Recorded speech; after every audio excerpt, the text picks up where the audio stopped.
When King David was very old, he could not keep warm, even when they put covers over him. So his attendants said to him, "Let us look for a young virgin to serve the king and take care of him. She can lie beside him, so that our lord the king may keep warm." Then they searched throughout Israel for a beautiful young woman, and found Abishag, a Shunammite, and brought her to the king. The woman was very beautiful. She took care of the king and waited on him, but the king had no sexual relations with her. Now Adonijah, whose mother was Haggith, put himself forward and said, "I will be king." So he got chariots and horses ready with 50 men to run ahead of him. His father had never rebuked him by asking, "Why do you behave as you do?" He was also very handsome, and was born next after Absalom.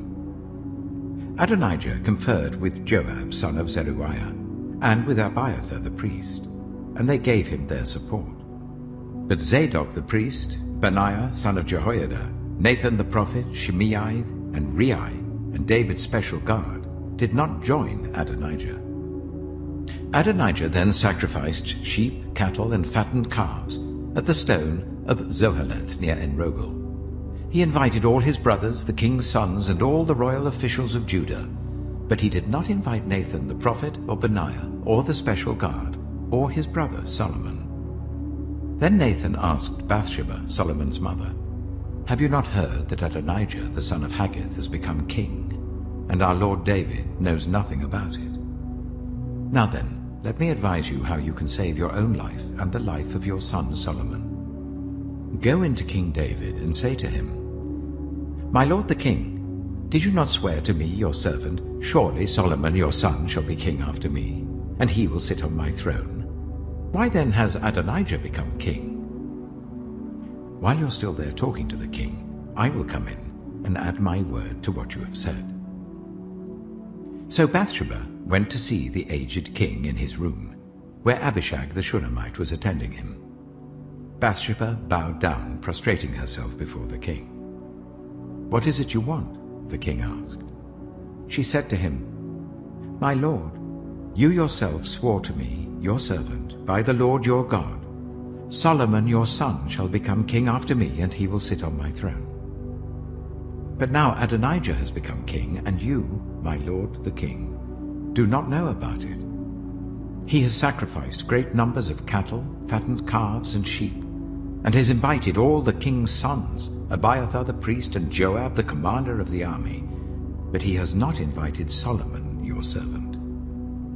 My lord the king, the eyes of all Israel are on you, to learn from you who will sit on the throne of my lord the king after him. Otherwise, as soon as my lord the king is laid to rest with his ancestors, I and my son Solomon will be treated as criminals." While she was still speaking with the king, Nathan the prophet arrived.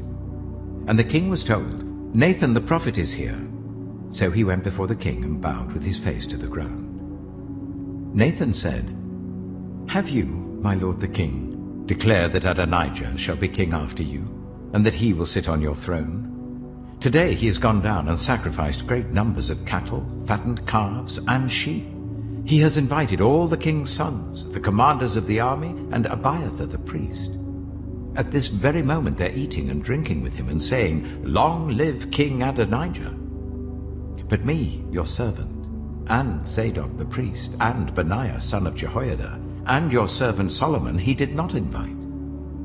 Is this something my lord the king has done without letting his servants know who should sit on the throne of my lord the king after him?"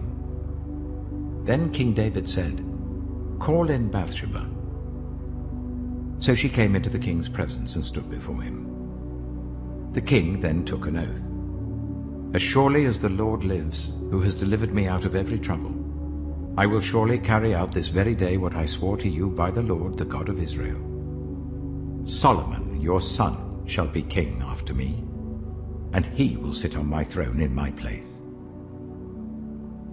Then Bathsheba bowed down with her face to the ground, prostrating herself before the king, and said, "May my lord King David live forever." King David said, "Call in Zadok the priest, Nathan the prophet, and Benaiah son of Jehoiada." When they came before the king, he said to them, "Take your lord's servants with you, and put Solomon my son on my mule, and take him down to Gihon. There shall Zadok the priest and Nathan the prophet anoint him king over Israel. Blow the trumpet and shout, 'Long live King Solomon!'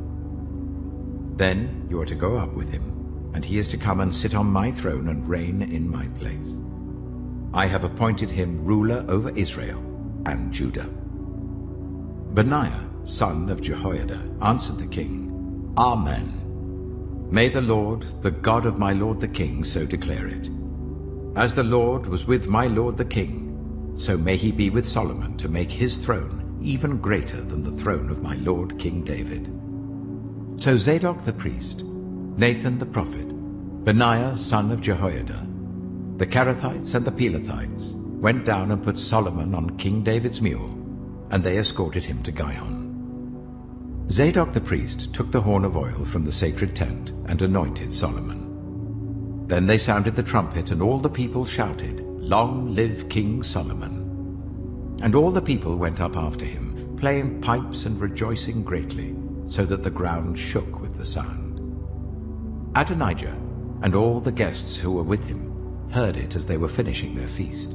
On hearing the sound of the trumpet, Joab asked, "What's the meaning of all the noise in the city?" Even as he was speaking, Jonathan, son of Abiathar the priest, arrived. Adonijah said, "Come in. A worthy man like you must be bringing good news." "Not at all," Jonathan answered. "Our lord King David has made Solomon king. The king has sent with him Zadok the priest, Nathan the prophet, Benaiah son of Jehoiada, the Kerethites and the Pelethites, and they have put him on the king's mule. And Zadok the priest and Nathan the prophet have anointed him king at Gihon. From there they have gone up cheering, and the city resounds with it. That's the noise you hear. Moreover, Solomon has taken his seat on the royal throne. Also, the royal officials have come to congratulate our lord King David, saying, 'May your God make Solomon's name more famous than yours, and his throne greater than yours.' And the king bowed in worship on his bed and said, 'Praise be to the Lord, the God of Israel, who has allowed my eyes to see a successor on my throne today.'" At this, all Adonijah's guests rose in alarm and dispersed. But Adonijah, in fear of Solomon, went and took hold of the horns of the altar. Then Solomon was told, "Adonijah is afraid of King Solomon and is clinging to the horns of the altar. He says, 'Let King Solomon swear to me today that he will not put his servant to death with the sword.'" Solomon replied, "If he shows himself to be worthy, not a hair of his head will fall to the ground. But if evil is found in him, he will die." Then King Solomon sent men, and they brought him down from the altar. And Adonijah came and bowed down to King Solomon. And Solomon said, "Go to your home." 1 Kings chapter 2. When the time drew near for David to die, he gave a charge to Solomon his son. "I am about to go the way of all the earth," he said. "So be strong, act like a man, and observe what the Lord your God requires. Walk in obedience to him, and keep his decrees and commands, his laws and regulations, as written in the law of Moses. Do this so that you may prosper in all you do and wherever you go, and that the Lord may keep his promise to me. If your descendants watch how they live, and if they walk faithfully before me with all their heart and soul, you will never fail to have a successor on the throne of Israel. Now you yourself know what Joab son of Zeruiah did to me, what he did to the 2 commanders of Israel's armies, Abner son of Ner and Amasa son of Jether. He killed them, shedding their blood in peacetime as if in battle. And with that blood he stained the belt around his waist and the sandals on his feet. Deal with him according to your wisdom, but do not let his gray head go down to the grave in peace. But show kindness to the sons of Barzillai of Gilead, and let them be among those who eat at your table. they stood by me when I fled from your brother Absalom. And remember, you have with you Shimei, son of Gera the Benjaminite from Bahurim, who called down bitter curses on me the day I went to Mahanaim. When he came down to meet me at the Jordan, I swore to him by the Lord, I will not put you to death by the sword. But now do not consider him innocent. You are a man of wisdom. You will know what to do to him. Bring his grey head down to the grave in blood. Then David rested with his ancestors and was buried in the city of David. He had reigned for 40 years over Israel, 7 years in Hebron and 33 in Jerusalem. So Solomon sat on the throne of his father David, and his rule was firmly established. Now Adonijah, the son of Haggith, went to Bathsheba, Solomon's mother. Bathsheba asked him, "Do you come peacefully?" He answered, "Yes, peacefully." Then he added, "I have something to say to you." "You may say it," she replied. "As you know," he said, "the kingdom was mine. All Israel looked to me as their king, but things changed, and the kingdom has gone to my brother, for it has come to him from the Lord. Now I have one request to make of you. Do not refuse me." "You may make it," she said. So he continued, "Please ask King Solomon, he will not refuse you, to give me Abishag the Shunammite as my wife." "Very well," Bathsheba replied, "I will speak to the king for you." When Bathsheba went to King Solomon to speak to him for Adonijah, the king stood up to meet her, bowed down to her, and sat down on his throne. He had a throne brought for the king's mother, and she sat down at his right hand. "I have one small request to make of you," she said. "Do not refuse me." The king replied, "Make it, my mother. I will not refuse you." So she said, "Let Abishag the Shunammite be given in marriage to your brother Adonijah." King Solomon answered his mother, "Why do you request Abishag the Shunammite for Adonijah? You might as well request the kingdom for him. After all, he is my older brother. Yes, for him and for Abiathar the priest, and Joab son of Zeruiah." Then King Solomon swore by the Lord, "May God deal with me, be it ever so severely, if Adonijah does not pay with his life for this request. And now, as surely as the Lord lives, he who has established me securely on the throne of my father David, and has founded a dynasty for me as he promised, Adonijah shall be put to death today." So King Solomon gave orders to Benaiah son of Jehoiada, and he struck down Adonijah, and he died. To Abiathar the priest the king said, "Go back to your fields in Anathoth. You deserve to die, but I will not put you to death now, because you carried the ark of the sovereign Lord before my father David, and shared all my father's hardships." So Solomon removed Abiathar from the priesthood of the Lord, fulfilling the word the Lord had spoken at Shiloh about the house of Eli. When the news reached Joab, who had conspired with Adonijah, though not with Absalom, he fled to the tent of the Lord and took hold of the horns of the altar. King Solomon was told that Joab had fled to the tent of the Lord and was beside the altar. Then Solomon ordered Benaiah son of Jehoiada, "Go, strike him down." So Benaiah entered the tent of the Lord and said to Joab, "The king says, 'Come out.' But he answered, 'No, I will die here.' Benaiah reported to the king, "This is how Joab answered me." Then the king commanded Benaiah, "Do as he says. Strike him down and bury him, and so clear me and my whole family of the guilt of the innocent blood that Joab shed. The Lord will repay him for the blood he shed, because without my father David knowing it, he attacked 2 men and killed them with the sword. Both of them, Abner son of Ner, commander of Israel's army, and Amasa son of Jether, commander of Judah's army, were better men and more upright than he. May the guilt of their blood rest on the head of Joab and his descendants forever. But on David and his descendants, his house and his throne, may there be the Lord's peace forever." So Benaiah son of Jehoiada, went up and struck down Joab and killed him, and he was buried at his home out in the country. The king put Benaiah, son of Jehoiada, over the army in Joab's position, and replaced Abiathar with Zadok the priest. Then the king sent for Shimei and said to him, "Build yourself a house in Jerusalem and live there, but do not go anywhere else. The day you leave and cross the Kidron Valley, you can be sure you will die. Your blood will be on your own head." Shimei answered the king, "What you say is good. Your servant will do as my lord the king has said." And Shimei stayed in Jerusalem for a long time. But 3 years later, 2 of Shimei's slaves ran off to Achish, son of Maacah, king of Gath, and Shimei was told, "Your slaves are in Gath." At this he saddled his donkey and went to Achish at Gath in search of his slaves. So Shimei went away and brought the slaves back from Gath. When Solomon was told that Shimei had gone from Jerusalem to Gath and had returned, the king summoned Shimei and said to him, "Did I not make you swear by the Lord and warn you?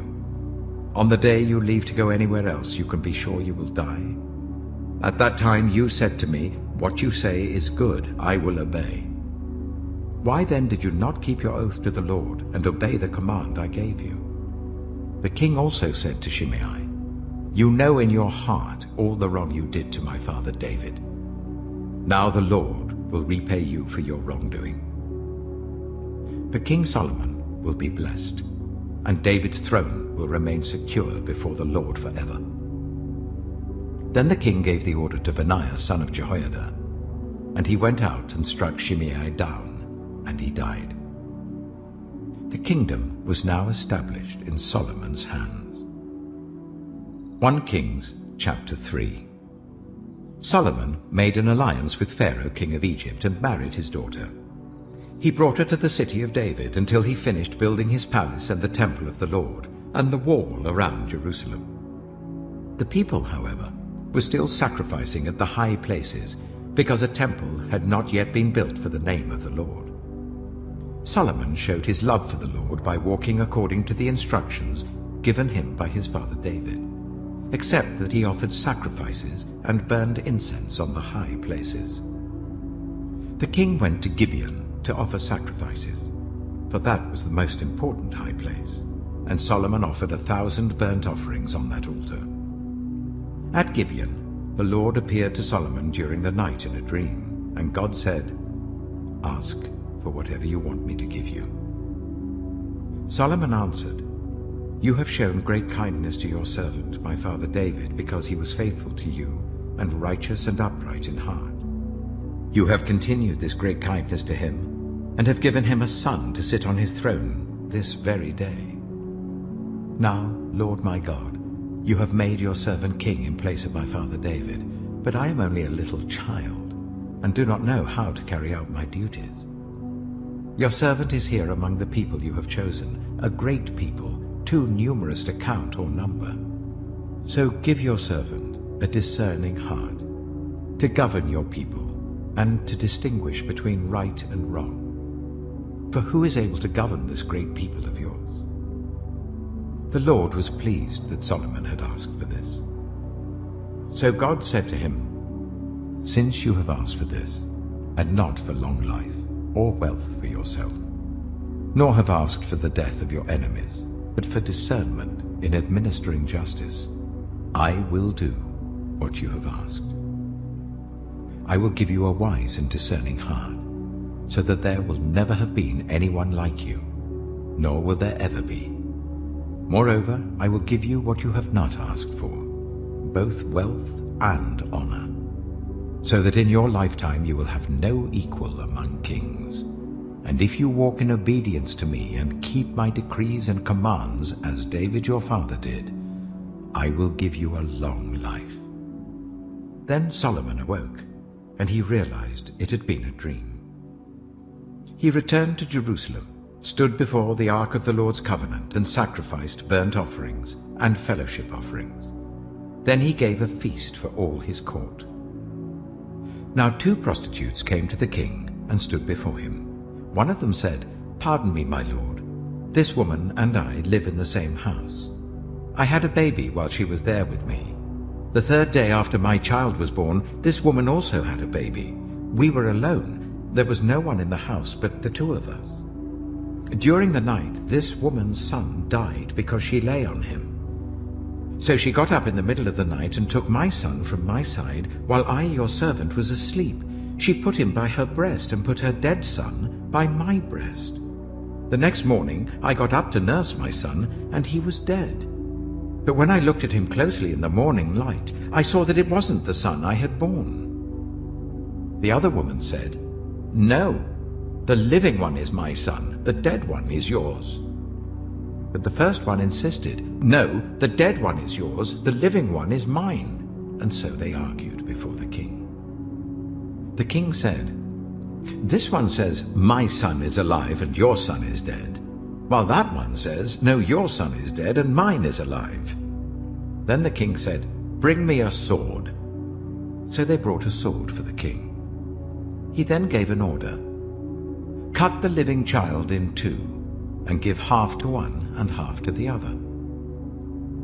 The woman, whose son was alive, was deeply moved out of love for her son and said to the king, "Please, my lord, give her the living baby.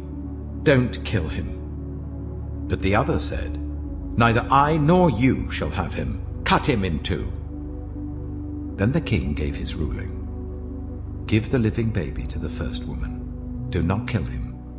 She is his mother." When all Israel heard the verdict the king had given, they held the king in awe, because they saw that he had wisdom from God to administer justice. 1 Kings chapter 4. So King Solomon ruled over all Israel, and these were his chief officials: Azariah, son of Zadok the priest; Elihoreph and Ahijah, sons of Shisha, secretaries; Jehoshaphat, son of Elihud, recorder; Benaiah, son of Jehoiada, commander-in-chief; Zadok and Abiathar, priests; Azariah, son of Nathan, in charge of the district governors; Zabud, son of Nathan, a priest and advisor to the king; Ahisha, palace administrator; Adoniram, son of Abda, in charge of forced labor. Solomon had 12 district governors over all Israel, who supplied provisions for the king and the royal household. Each one had to provide supplies for 1 month in the year. These are their names: Ben-Hur, in the hill country of Ephraim; Ben-Deka, in Makaz, Shaalbim, Bethshemesh, and Elon Bethhanan; Ben-Hesed, in Aruboth; Soko and all the land of Hepher was his; Ben-Abinadab, in Naphoth-Dor. He was married to Taphar, daughter of Solomon; Baana, son of Ahilud, in Taanach and Megiddo, and in all of Beth-Shan, next to Zarathan below Jezreel, from Beth-Shan to Abel-Maholah, across to Jokmeam; Ben-Jeba, in Ramoth-Gilead. The settlements of Jair, son of Manasseh in Gilead, were his, as well as the region of Argob in Bashan, and its 60 large walled cities with bronze gate bars; Ahinadab, son of Iddo, in Mahanaim; Ahimaaz, in Naphtali. He had married Basemath, daughter of Solomon; Baana, son of Hushai, in Asher and in Aloth; Jehoshaphat, son of Peruah, in Issachar; Shimei, son of Elah, in Benjamin; Jeba, son of Uri, in Gilead, the country of Sihon, king of the Amorites, and the country of Og, king of Bashan. He was the only governor over the district. The people of Judah and Israel were as numerous as the sand on the seashore. They ate, they drank, and they were happy. And Solomon ruled over the kingdoms from the river Euphrates to the land of the Philistines, as far as the border of Egypt.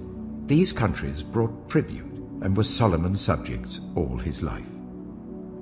Solomon's daily provisions were 30 cors of the finest flour and 60 cors of meal, 10 head of stall-fed cattle, 20 of pasture-fed cattle, and 100 sheep and goats, as well as deer, gazelles, roebucks, and choice fowl. For he ruled over all the kingdoms west of the river Euphrates, from Tifsha to Gaza, and had peace on all sides. During Solomon's lifetime, Judah and Israel, from Dan to Beersheba, lived in safety, everyone under their own vine and under their own fig tree. Solomon had 4,000 stalls for chariot horses and 12,000 horses. The district governors, each in his month, supplied provisions for King Solomon and all who came to the king's table. They saw to it that nothing was lacking. They also brought to the proper place their quotas of barley and straw for the chariot horses and the other horses. God gave Solomon wisdom and very great insight, and a breadth of understanding as measureless as the sand on the seashore. Solomon's wisdom was greater than the wisdom of all the people of the East, and greater than all the wisdom of Egypt. He was wiser than anyone else, including Ethan the Ezrahite, wiser than Heman, Calcol, and Dada, the sons of Mahol. And his fame spread to all the surrounding nations. He spoke 3,000 proverbs, and his songs numbered 1,005. He spoke about plant life, from the cedar of Lebanon to the hyssop that grows out of walls. He also spoke about animals and birds, reptiles and fish. From all nations people came to listen to Solomon's wisdom, sent by all the kings of the world who had heard of his wisdom. 1 Kings chapter 5. When Hiram, king of Tyre, heard that Solomon had been anointed king to succeed his father David, he sent his envoys to Solomon, because he had always been on friendly terms with David. Solomon sent back this message to Hiram. You know that because of the wars waged against my father David from all sides, he could not build a temple for the name of the Lord his God until the Lord put his enemies under his feet. But now the Lord my God has given me rest on every side, and there is no adversary or disaster. I intend therefore to build a temple for the name of the Lord my God, as the Lord told my father David when he said, Your son, whom I will put on the throne in your place, will build the temple for my name. So give orders that cedars of Lebanon be cut for me. My men will work with yours, and I will pay you for your men whatever wages you set. You know that we have no one so skilled in felling timber as the Sidonians. When Hiram heard Solomon's message, he was greatly pleased, and said, Praise be to the Lord today, for he has given David a wise son to rule over this great nation. So Hiram sent word to Solomon, I have received the message you sent me, and will do all you want in providing the cedar and the juniper logs. My men will haul them down from Lebanon to the Mediterranean Sea, and I will float them as rafts by sea to the place you specify. There I will separate them, and you can take them away. And you are to grant my wish by providing food for my royal household. In this way, Hiram kept Solomon supplied with all the cedar and juniper logs he wanted, and Solomon gave Hiram 20,000 cores of wheat as food for his household, in addition to 20,000 baths of pressed olive oil. Solomon continued to do this for Hiram year after year. The Lord gave Solomon wisdom, just as he had promised him. There were peaceful relations between Hiram and Solomon, and the two of them made a treaty. King Solomon conscripted laborers from all Israel, 30,000 men. He sent them off to Lebanon in shifts of 10,000 a month, so that they spent 1 month in Lebanon and 2 months at home. Adoniram was in charge of the forced labor. Solomon had 70,000 carriers and 80,000 stonecutters in the hills, as well as 3,300 foremen who supervised the project and directed the workers. At the king's command, they removed from the quarry large blocks of high-grade stone to provide a foundation of dressed stone for the temple. The craftsmen of Solomon and Hiram and workers from Byblos cut and prepared the timber and stone for the building of the temple. 1 Kings chapter 6. In the 480th year after the Israelites came out of Egypt, in the 4th year of Solomon's reign over Israel, in the month of Ziv, the 2nd month, he began to build the temple of the Lord. The temple that King Solomon built for the Lord was 60 cubits long, 20 wide, and 30 high. The portico at the front of the main hall of the temple extended the width of the temple, that is 20 cubits, and projected 10 cubits from the front of the temple. He made narrow windows high up in the temple walls. Against the walls of the main hall and inner sanctuary, he built a structure around the building in which there were side rooms. The lowest floor was 5 cubits wide, the middle floor 6 cubits, and the third floor 7. He made offset ledges around the outside of the temple so that nothing would be inserted into the temple walls. In building the temple, only blocks dressed at the quarry were used, and no hammer, chisel, or any other iron tool was heard at the temple site while it was being built. The entrance to the lowest floor was on the south side of the temple. A stairway led up to the middle level, and from there to the third. So he built the temple and completed it, roofing it with beams and cedar planks. And he built the side rooms all along the temple. The height of each was 5 cubits, and they were attached to the temple by beams of cedar. The word of the Lord came to Solomon. As for this temple you are building, if you follow my decrees, observe my laws, and keep all my commands and obey them, I will fulfill through you the promise I gave to David your father, and I will live among the Israelites and will not abandon my people Israel. So Solomon built the temple and completed it. He lined its interior walls with cedar boards, paneling them from the floor of the temple to the ceiling, and covered the floor of the temple with planks of juniper. He partitioned off 20 cubits at the rear of the temple with cedar boards from floor to ceiling to form within the temple an inner sanctuary, the most holy place. The main hall in front of this room was 40 cubits long. The inside of the temple was cedar, carved with gourds and open flowers. Everything was cedar. No stone was to be seen. He prepared the inner sanctuary within the temple to set the Ark of the Covenant of the Lord there. The inner sanctuary was 20 cubits long, 20 wide, and 20 high. He overlaid the inside with pure gold, and he also overlaid the altar of cedar. Solomon covered the inside of the temple with pure gold, and he extended gold chains across the front of the inner sanctuary, which was overlaid with gold. So he overlaid the whole interior with gold. He also overlaid with gold the altar that belonged to the inner sanctuary. For the inner sanctuary, he made a pair of cherubim out of olive wood, each 10 cubits high. One wing of the first cherub was 5 cubits long, and the other wing 5 cubits, 10 cubits from wingtip to wingtip. The second cherub also measured 10 cubits, for the 2 cherubim were identical in size and shape. The height of each cherub was 10 cubits. He placed the cherubim inside the innermost room of the temple with their wings spread out. The wing of one cherub touched one wall, while the wing of the other touched the other wall, and their wings touched each other in the middle of the room. He overlaid the cherubim with gold. On the walls all round the temple, in both the inner and the outer rooms, he carved cherubim, palm trees, and open flowers. He also covered the floors of both the inner and outer rooms of the temple with gold. For the entrance to the inner sanctuary, he made doors out of olive wood that were 1/5 of the width of the sanctuary. And on the 2 olive wood doors he carved cherubim, palm trees, and open flowers, and overlaid the cherubim and palm trees with hammered gold. In the same way, for the entrance to the main hall, he made door frames out of olive wood that were 1/4 of the width of the hall. He also made 2 doors out of juniper wood, each having 2 leaves that turned in sockets. He carved cherubim, palm trees, and open flowers on them, and overlaid them with gold, hammered evenly over the carvings.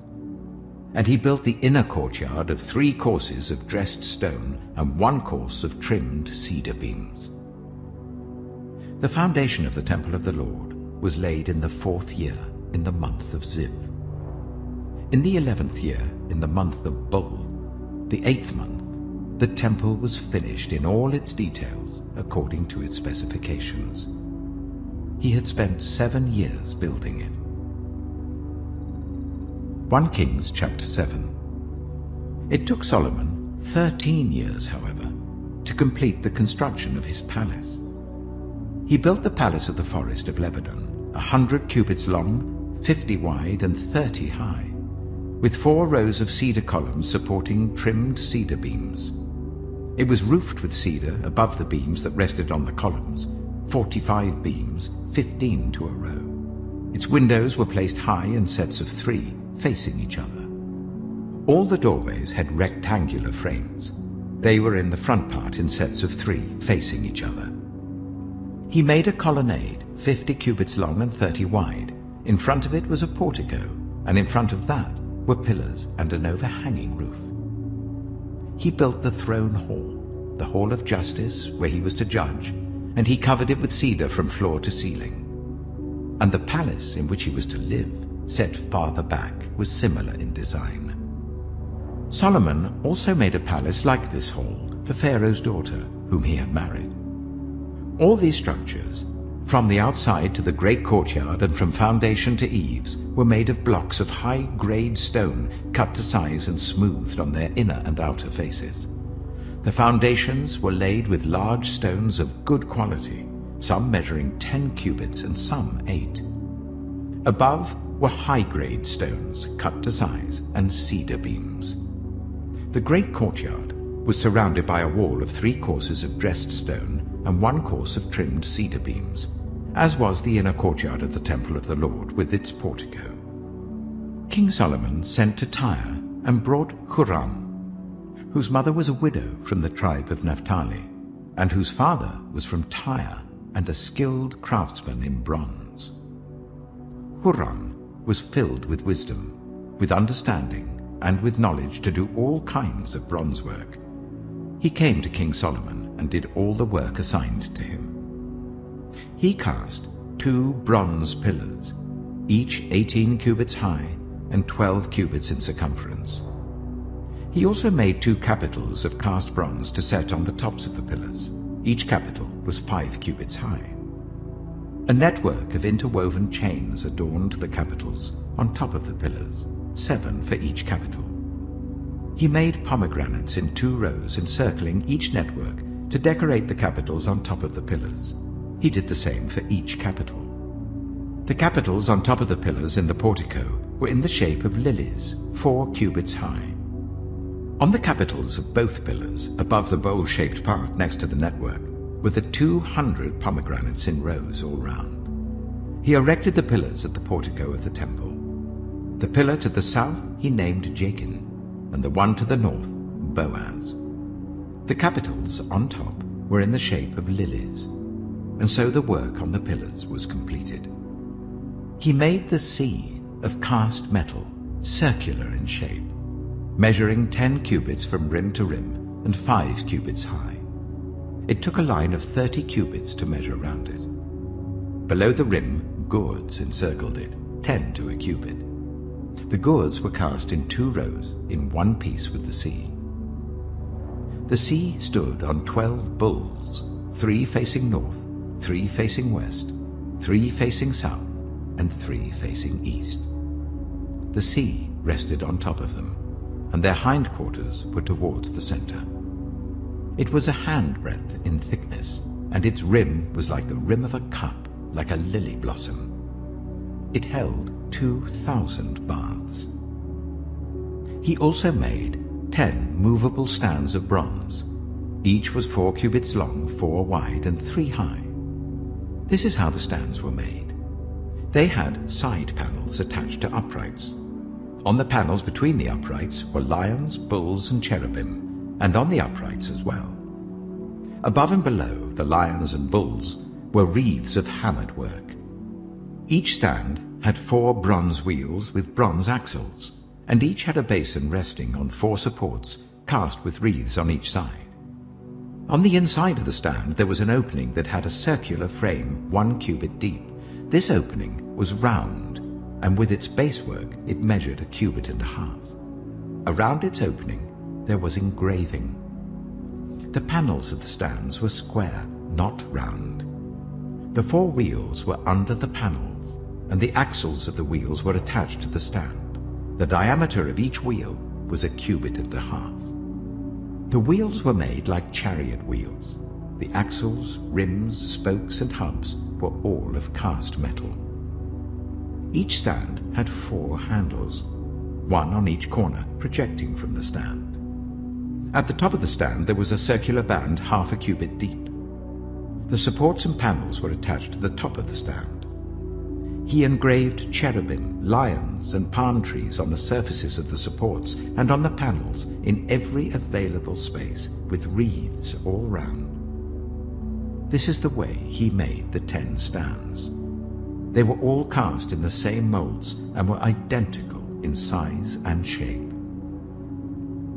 He then made 10 bronze basins, each holding 40 baths and measuring 4 cubits across, 1 basin to go on each of the 10 stands.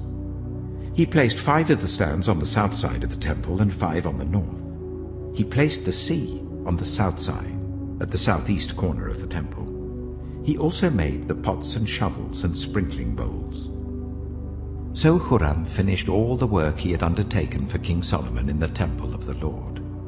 The 2 pillars, the 2 bowl-shaped capitals on top of the pillars, the 2 sets of network decorating the 2 bowl-shaped capitals on top of the pillars, the 400 pomegranates for the 2 sets of network, 2 rows of pomegranates for each network decorating the bowl-shaped capitals on top of the pillars, the 10 stands with their 10 basins, the sea and the 12 bowls under it, the pots, shovels, and sprinkling bowls.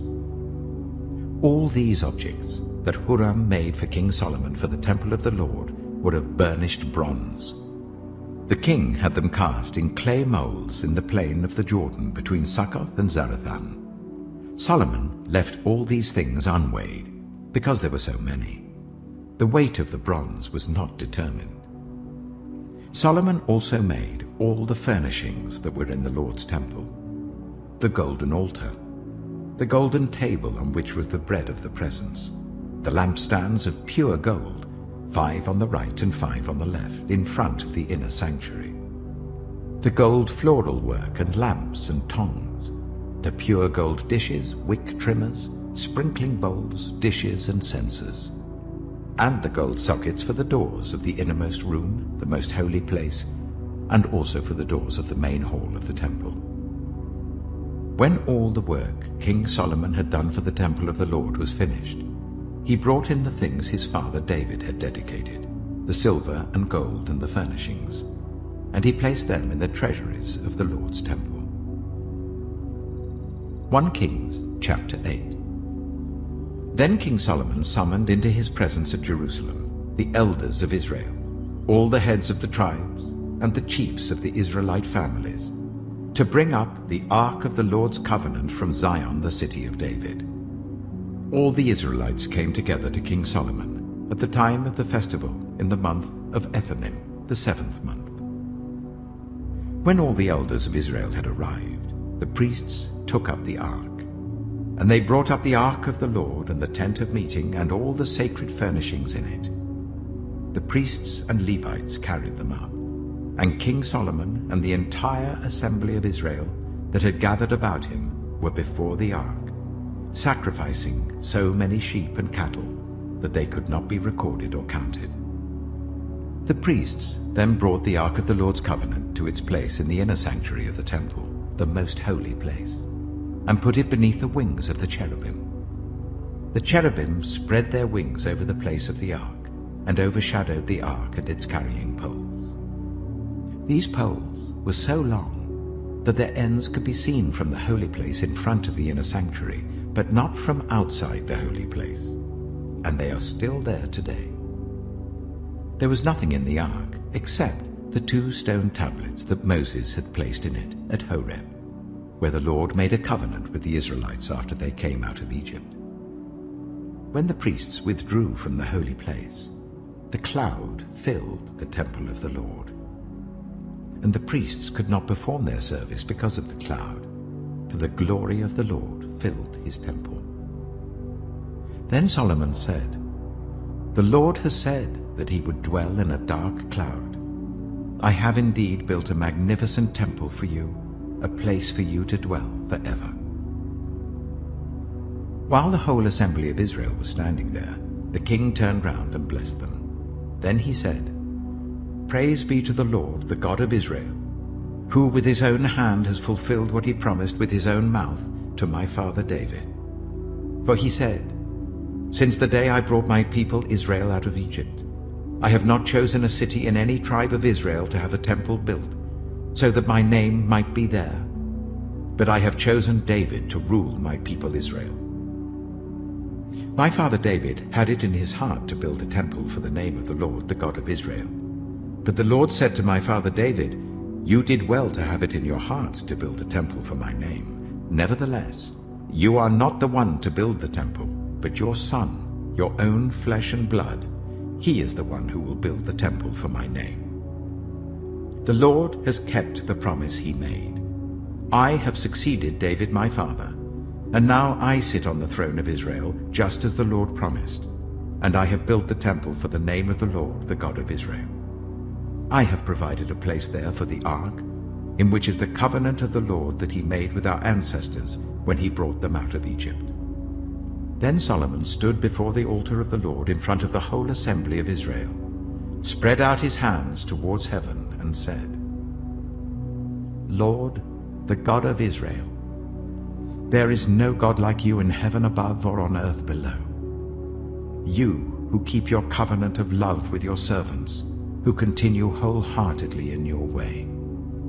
You have kept your promise to your servant David my father. With your mouth you have promised, and with your hand you have fulfilled it, as it is today.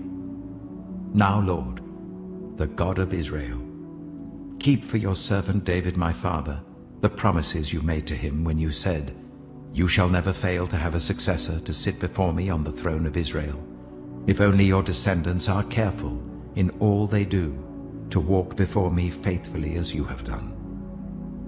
And now, God of Israel, let your word that you promised your servant David my father come true.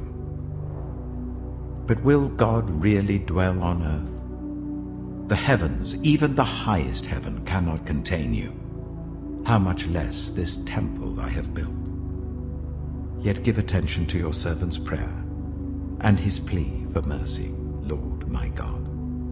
Hear the cry and the prayer that your servant is praying in your presence this day.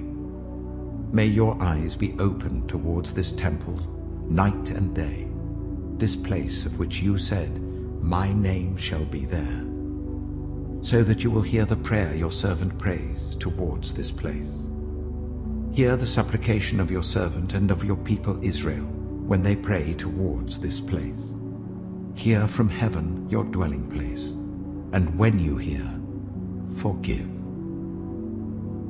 When anyone wrongs their neighbor and is required to take an oath, and they come and swear the oath before your altar in this temple, then hear from heaven and act. Judge between your servants, condemning the guilty by bringing down on their heads what they have done, and vindicating the innocent by treating them in accordance with their innocence. When your people Israel have been defeated by an enemy because they have sinned against you, and when they turn back to you and give praise to your name, praying and making supplication to you in this temple, then hear from heaven and forgive the sin of your people Israel, and bring them back to the land you gave to their ancestors.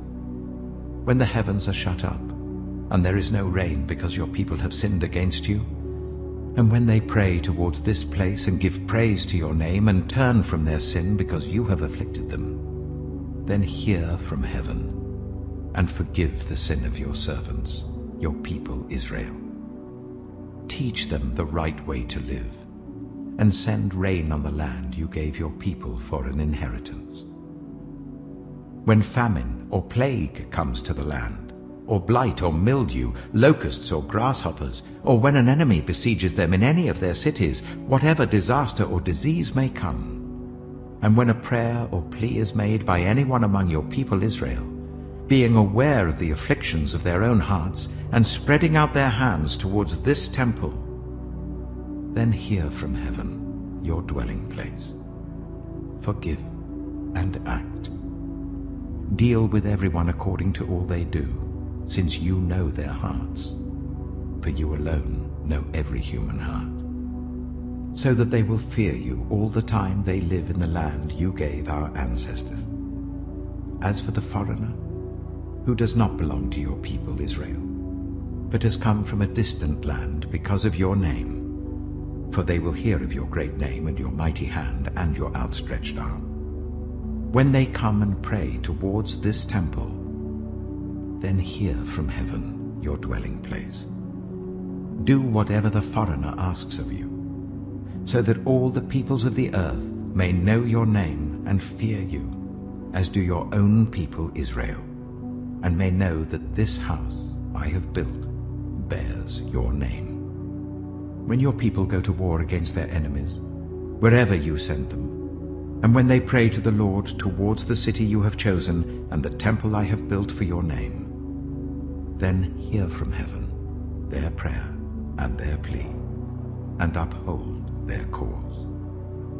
When they sin against you, for there is no one who does not sin, and you become angry with them and give them over to their enemies, who take them captive to their own lands, far away or near.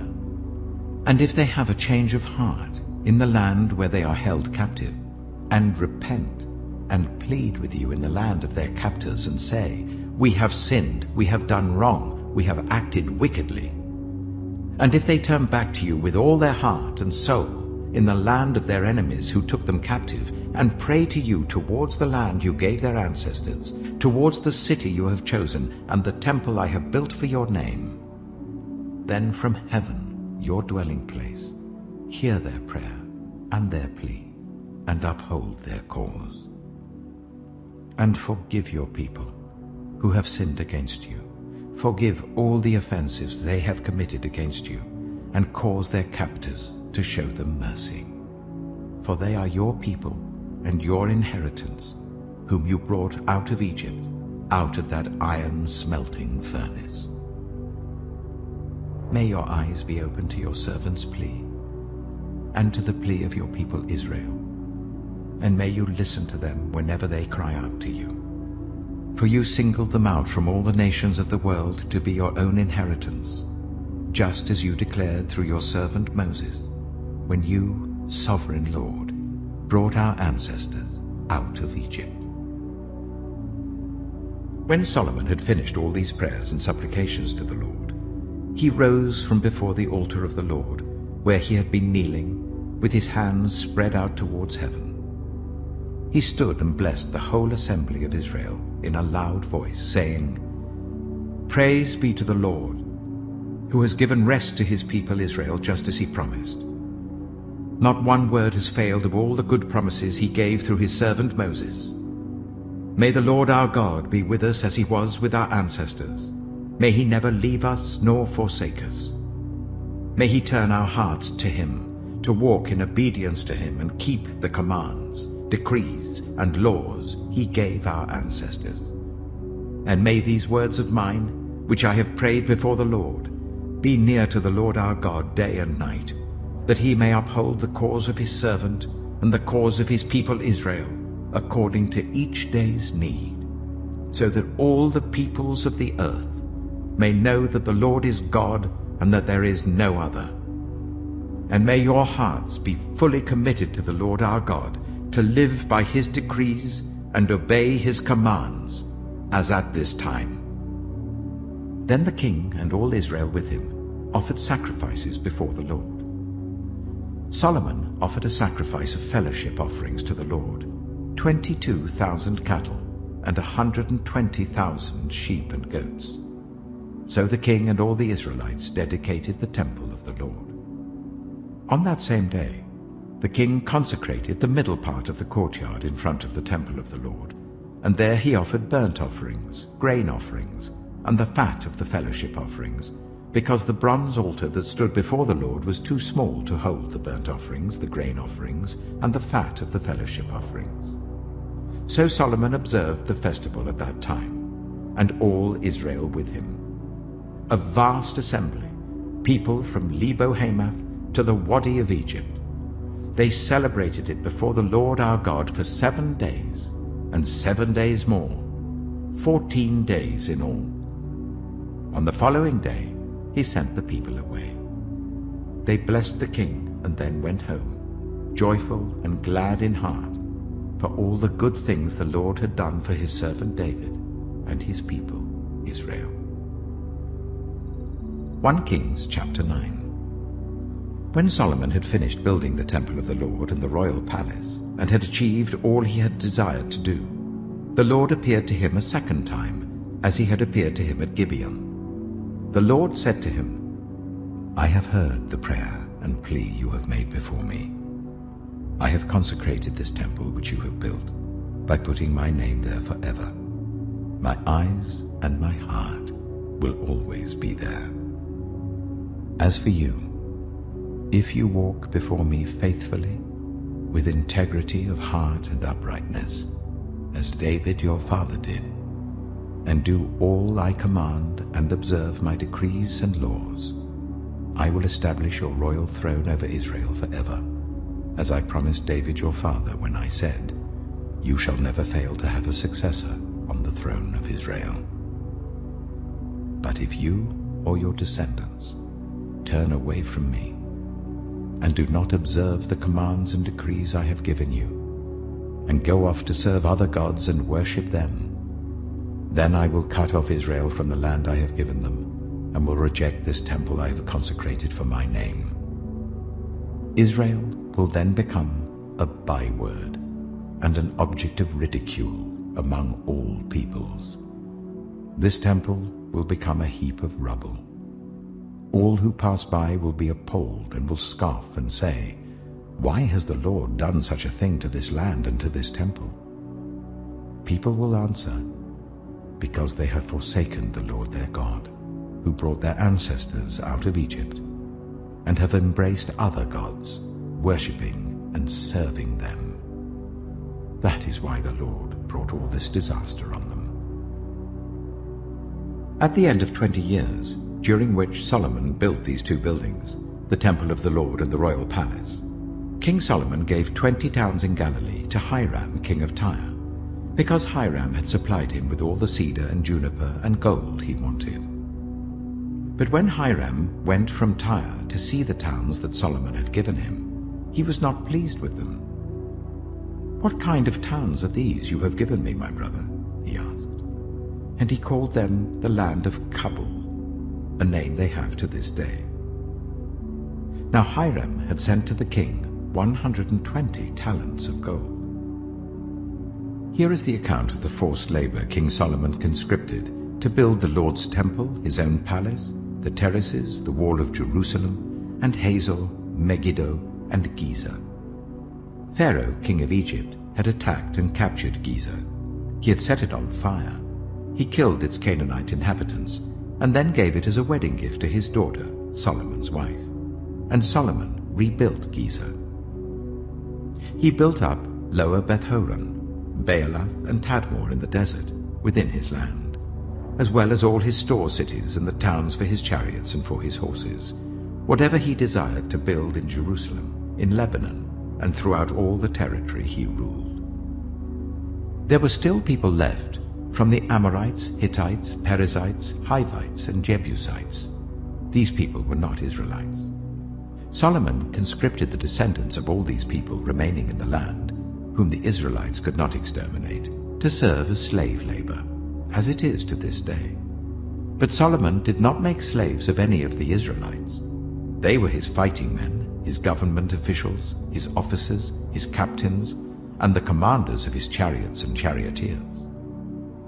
They were also the chief officials in charge of Solomon's projects, 550 officials supervising those who did the work. After Pharaoh's daughter had come up from the city of David to the palace Solomon had built for her, he constructed the terraces. 3 times a year Solomon sacrificed burnt offerings and fellowship offerings on the altar he had built for the Lord, burning incense before the Lord along with them, and so fulfilled the temple obligations.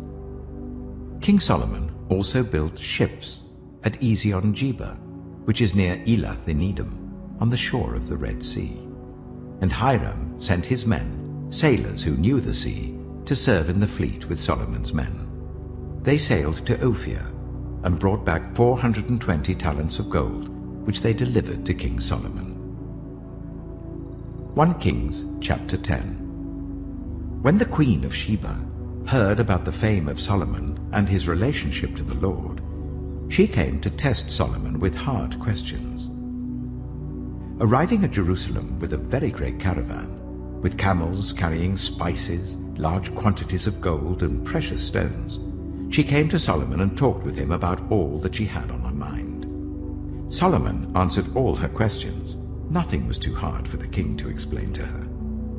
When the Queen of Sheba saw all the wisdom of Solomon and the palace he had built, the food on his table, the seating of his officials, the attending servants in their robes, his cupbearers, and the burnt offerings he made at the temple of the Lord, she was overwhelmed. She said to the king, "The report I heard in my own country about your achievements and your wisdom is true. But I did not believe these things until I came and saw with my own eyes. Indeed, not even half was told me. In wisdom and wealth, you have far exceeded the report I heard. How happy your people must be. How happy your officials who continually stand before you and hear your wisdom. Praise be to the Lord your God, who has delighted in you and placed you on the throne of Israel. Because of the Lord's eternal love for Israel, he has made you king to maintain justice and righteousness." And she gave the king 120 talents of gold, large quantities of spices and precious stones.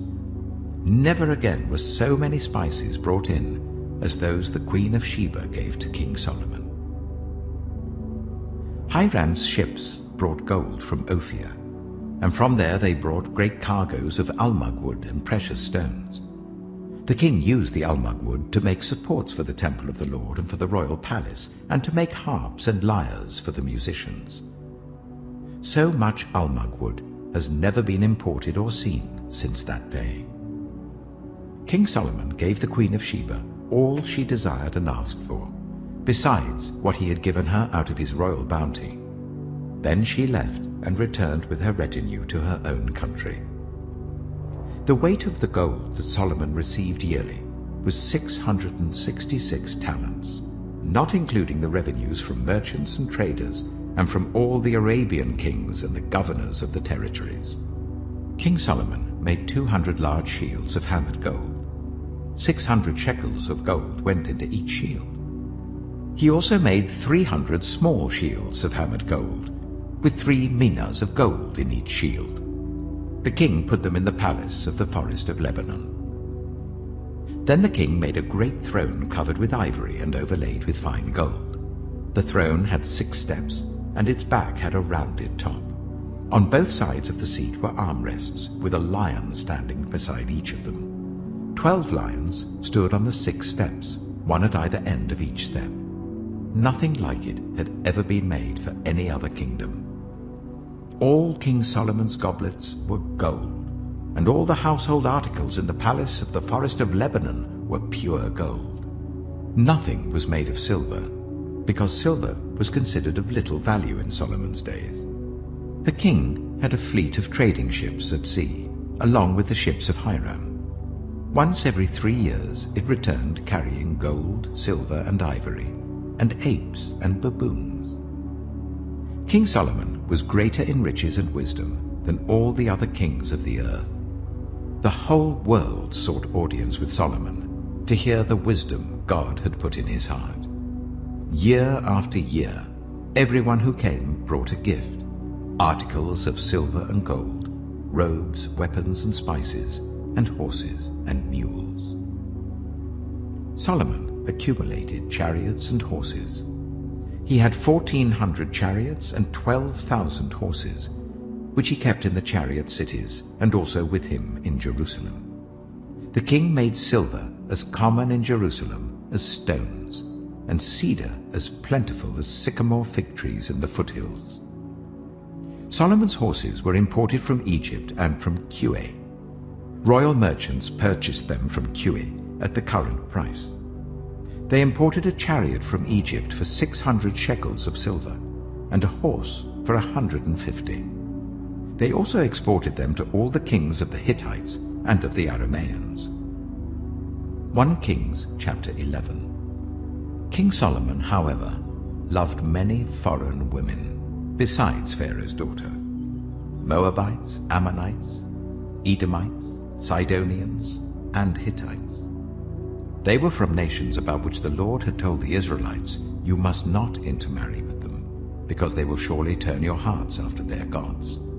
Nevertheless, Solomon held fast to them in love. He had 700 wives of royal birth and 300 concubines, and his wives led him astray. As Solomon grew old, his wives turned his heart after other gods, and his heart was not fully devoted to the Lord his God, as the heart of David his father had been. He followed Ashtoreth, the goddess of the Sidonians, and Molech, the detestable god of the Ammonites. So Solomon did evil in the eyes of the Lord.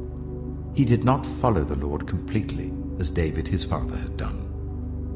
On a hill east of Jerusalem, Solomon built a high place for Chemosh, the detestable god of Moab, and for Molech, the detestable god of the Ammonites.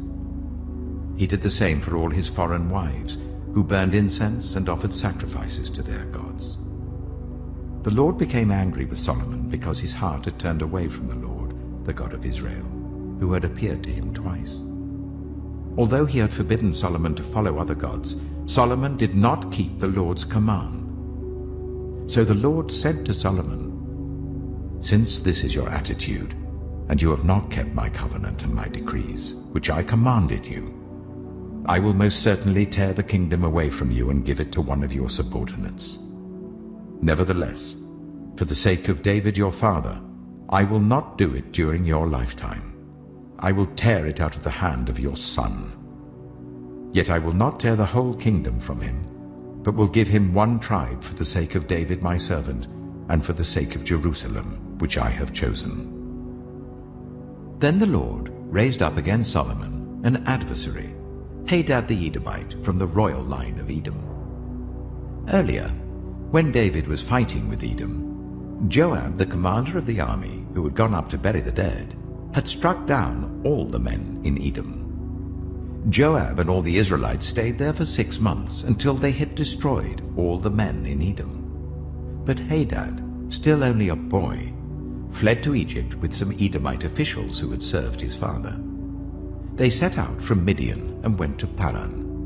Then, taking people from Paran with them, they went to Egypt, to Pharaoh, king of Egypt, who gave Hadad a house and land and provided him with food. Pharaoh was so pleased with Hadad that he gave him a sister of his own wife, Queen Tahpenes, in marriage. The sister of Tahpenes bore him a son named Genubath, whom Tahpenes brought up in the royal palace. There Genubath lived with Pharaoh's own children.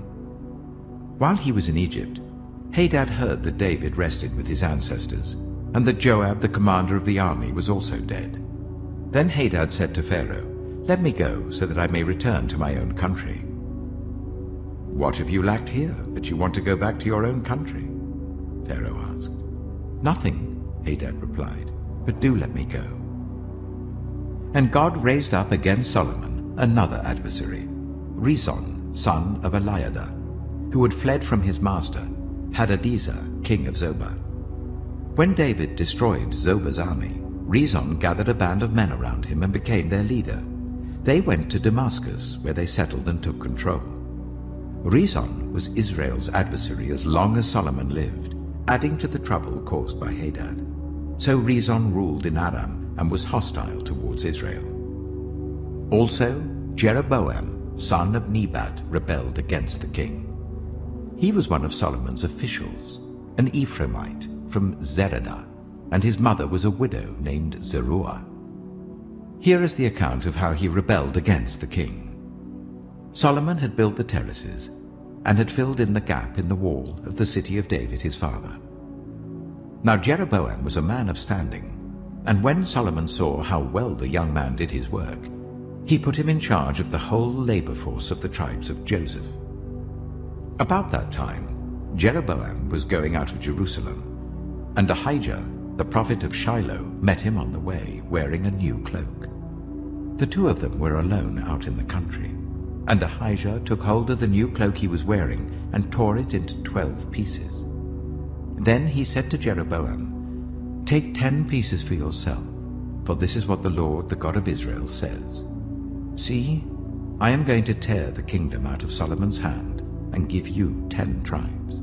But for the sake of my servant David and the city of Jerusalem, which I have chosen out of all the tribes of Israel, he will have 1 tribe. I will do this because they have forsaken me and worshipped Ashtoreth, the goddess of the Sidonians, Chemosh, the god of the Moabites, and Molech, the god of the Ammonites, and have not walked in obedience to me, nor done what is right in my eyes, nor kept my decrees and laws, as David, Solomon's father, did. But I will not take the whole kingdom out of Solomon's hand. I have made him ruler all the days of his life for the sake of David my servant, whom I chose and who obeyed my commands and decrees. I will take the kingdom from his son's hands and give you 10 tribes. I will give 1 tribe to his son, so that David my servant may always have a lamp before me in Jerusalem, the city where I chose to put my name. However, as for you, I will take you, and you will rule over all that your heart desires. You will be king over Israel. If you do whatever I command you, and walk in obedience to me, and do what is right in my eyes by obeying my decrees and commands, as David my servant did, I will be with you. I will build you a dynasty as enduring as the one I built for David, and will give Israel to you. I will humble David's descendants because of this, but not forever." Solomon tried to kill Jeroboam, but Jeroboam fled to Egypt, to Shishak the king, and stayed there until Solomon's death. As for the other events of Solomon's reign, all he did and the wisdom he displayed, are they not written in the book of the Annals of Solomon? Solomon reigned in Jerusalem over all Israel for 40 years.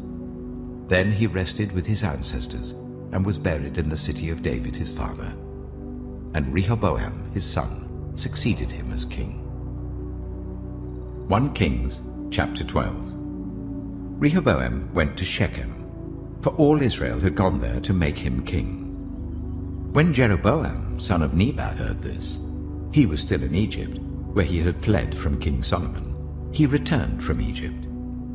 So they sent for Jeroboam, and he and the whole assembly of Israel went to Rehoboam and said to him, "Your father put a heavy yoke on us, but now lighten the harsh labor and the heavy yoke he put on us, and we will serve you." Rehoboam answered, "Go away for 3 days and then come back to me." So the people went away. Then King Rehoboam consulted the elders who had served his father Solomon during his lifetime. "How would you advise me to answer these people?" he asked. They replied, "If today you will be a servant to these people and serve them and give them a favorable answer, they will always be your servants." But Rehoboam rejected the advice the elders gave him and consulted the young men who had grown up with him and who were serving him. He asked them, "What is your advice? How should we answer these people who say to me, 'Lighten the yoke your father put on us'?"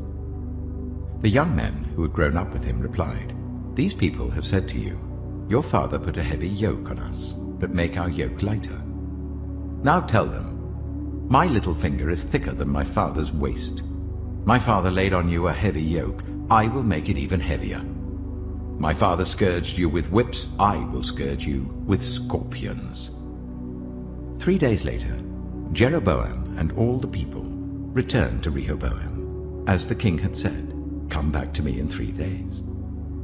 The king answered the people harshly, rejecting the advice given him by the elders. He followed the advice of the young men and said, "My father made your yoke heavy, I will make it even heavier. My father scourged you with whips, I will scourge you with scorpions." So the king did not listen to the people, for this turn of events was from the Lord, to fulfill the word the Lord had spoken to Jeroboam son of Nebat through Ahijah the Shilonite. When all Israel saw that the king refused to listen to them, they answered the king, What share do we have in David? What part in Jesse's son? To your tents, Israel. Look after your own house, David." So the Israelites went home. But as for the Israelites who were living in the towns of Judah, Rehoboam still ruled over them. King Rehoboam sent out Adoniram, who was in charge of forced labor, but all Israel stoned him to death. King Rehoboam, however, managed to get into his chariot and escape to Jerusalem. So Israel has been in rebellion against the house of David to this day. When all the Israelites heard that Jeroboam had returned, they sent and called him to the assembly and made him king over all Israel. Only the tribe of Judah remained loyal to the house of David. When Rehoboam arrived in Jerusalem, he mustered all Judah and the tribe of Benjamin, 180,000 able young men, to go to war against Israel and to regain the kingdom for Rehoboam son of Solomon. But this word of God came to Shemaiah the man of God. "Say to Rehoboam son of Solomon king of Judah, to all Judah and Benjamin, and to the rest of the people, this is what the Lord says. Do not go up to fight against your brothers, the Israelites. Go home, every one of you, for this is my doing." So they obeyed the word of the Lord and went home again, as the Lord had ordered. Then Jeroboam fortified Shechem in the hill country of Ephraim and lived there. From there he went out and built up Peniel. Jeroboam thought to himself, "The kingdom is now likely to revert to the house of David. If these people go up to offer sacrifices at the temple of the Lord in Jerusalem, they will again give their allegiance to their lord, Rehoboam king of Judah. They will kill me and return to King Rehoboam." After seeking advice, the king made 2 golden calves. He said to the people, "It is too much for you to go up to Jerusalem. Here are your gods, Israel, who brought you up out of Egypt." One he set up in Bethel, and the other in Dan. And this thing became a sin. The people came to worship the one at Bethel, and went as far as Dan to worship the other. Jeroboam built shrines on high places, and appointed priests from all sorts of people, even though they were not Levites. He instituted a festival on the 15th day of the 8th month, like the festival held in Judah, and offered sacrifices on the altar. This he did in Bethel, sacrificing to the calves he had made. And at Bethel he also installed priests at the high places he had made. On the 15th day of the 8th month, a month of his own choosing, he offered sacrifices on the altar he had built at Bethel. So he instituted the festival for the Israelites and went up to the altar to make offerings. 1 Kings chapter 13. By the word of the Lord, a man of God came from Judah to Bethel, as Jeroboam was standing by the altar to make an offering. By the word of the Lord he cried out against the altar, "Altar, altar, this is what the Lord says. A son named Josiah will be born to the house of David. On you he will sacrifice the priests of the high places who make offerings here, and human bones will be burned on you." That same day, the man of God gave a sign. "This is the sign the Lord has declared. The altar will be split apart, and the ashes on it will be poured out." When King Jeroboam heard what the man of God cried out against the altar at Bethel, he stretched out his hand from the altar and said, "Seize him." But the hand he stretched out towards the man shriveled up, so that he could not pull it back. Also the altar was split apart, and its ashes poured out according to the sign given by the man of God by the word of the Lord. Then the king said to the man of God, "Intercede with the Lord your God, and pray for me that my hand may be restored." So the man of God interceded with the Lord, and the king's hand was restored and became as it was before. The king said to the man of God, "Come home with me for a meal, and I will give you a gift." But the man of God answered the king, "Even if you were to give me half your possessions, I would not go with you, nor would I eat bread or drink water here. For I was commanded by the word of the Lord, you must not eat bread or drink water or return by the way you came." So he took another road and did not return by the way he had come to Bethel. Now there was a certain old prophet living in Bethel, whose sons came and told him all that the man of God had done there that day. They also told their father what he had said to the king. Their father asked them, which way did he go? And his sons showed him which road the man of God from Judah had taken. So he said to his sons, "Saddle the donkey for me." And when they had saddled the donkey for him, he mounted it and rode after the man of God. He found him sitting under an oak tree and asked, "Are you the man of God who came from Judah?" "I am," he replied. So the prophet said to him, "Come home with me and eat." The man of God said, "I cannot turn back and go with you, nor can I eat bread or drink water with you in this place. I have been told by the word of the Lord, you must not eat bread or drink water there, or return by the way you came." The old prophet answered, "I too am a prophet as you are. And an angel said to me by the word of the Lord, bring him back with you to your house, so that he may eat bread and drink water." But he was lying to him. So the man of God returned with him and ate and drank in his house. While they were sitting at the table, the word of the Lord came to the old prophet who had brought him back. He cried out to the man of God who had come from Judah, "This is what the Lord says. You have defied the word of the Lord and have not kept the command the Lord your God gave you. You came back and ate bread and drank water in the place where he told you not to eat or drink. Therefore your body will not be buried in the tomb of your ancestors." When the man of God had finished eating and drinking, the prophet who had brought him back saddled his donkey for him. As he went on his way, a lion met him on the road and killed him, and his body was left lying on the road with both the donkey and the lion standing beside it. Some people who passed by saw the body lying there, with the lion standing beside the body, and they went and reported it in the city where the old prophet lived. When the prophet who had brought him back from his journey heard of it, he said, "It is the man of God who defied the word of the Lord. The Lord has given him over to the lion, which has mauled him and killed him, as the word of the Lord had warned him." The prophet said to his sons, "Saddle the donkey for me," and they did so. Then he went out and found the body lying on the road, with the donkey and the lion standing beside it. The lion had neither eaten the body nor mauled the donkey. So the prophet picked up the body of the man of God, laid it on the donkey, and brought it back to his own city to mourn for him and bury him. Then he laid the body in his own tomb, and they mourned over him and said, "Alas, my brother." After burying him, he said to his sons, "When I die, bury me in the grave where the man of God is buried. Lay my bones beside his bones." For the message he declared by the word of the Lord against the altar in Bethel, and against all the shrines on the high places in the towns of Samaria, will certainly come true. Even after this, Jeroboam did not change his evil ways, but once more appointed priests for the high places from all sorts of people. Anyone who wanted to become a priest, he consecrated for the high places. This was the sin of the house of Jeroboam that led to its downfall and to its destruction from the face of the earth. 1 Kings chapter 14. At that time, Abijah, son of Jeroboam, became ill.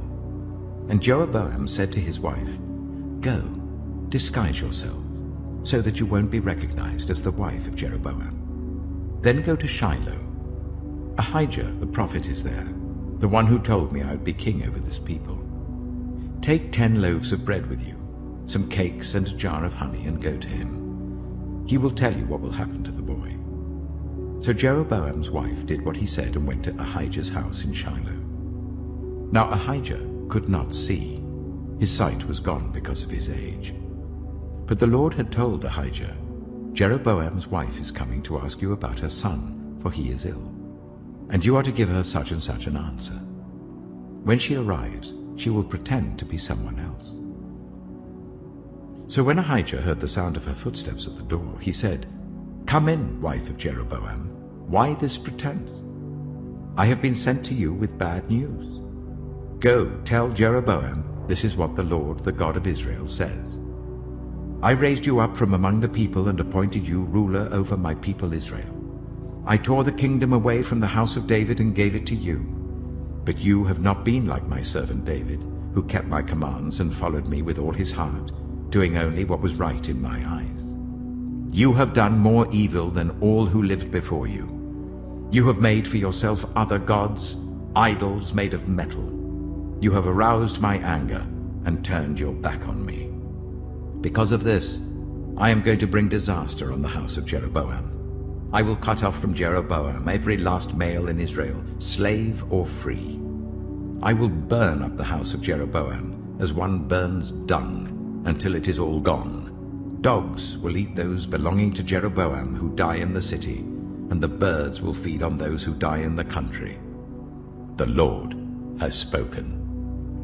As for you, go back home. When you set foot in your city, the boy will die. All Israel will mourn for him and bury him. He is the only one belonging to Jeroboam who will be buried, because he is the only one in the house of Jeroboam in whom the Lord, the God of Israel, has found anything good. The Lord will raise up for himself a king over Israel who will cut off the family of Jeroboam. Even now this is beginning to happen. And the Lord will strike Israel so that it will be like a reed swaying in the water. He will uproot Israel from this good land that he gave to their ancestors and scatter them beyond the river Euphrates, because they aroused the Lord's anger by making Asherah poles. And he will give Israel up because of the sins Jeroboam has committed and has caused Israel to commit.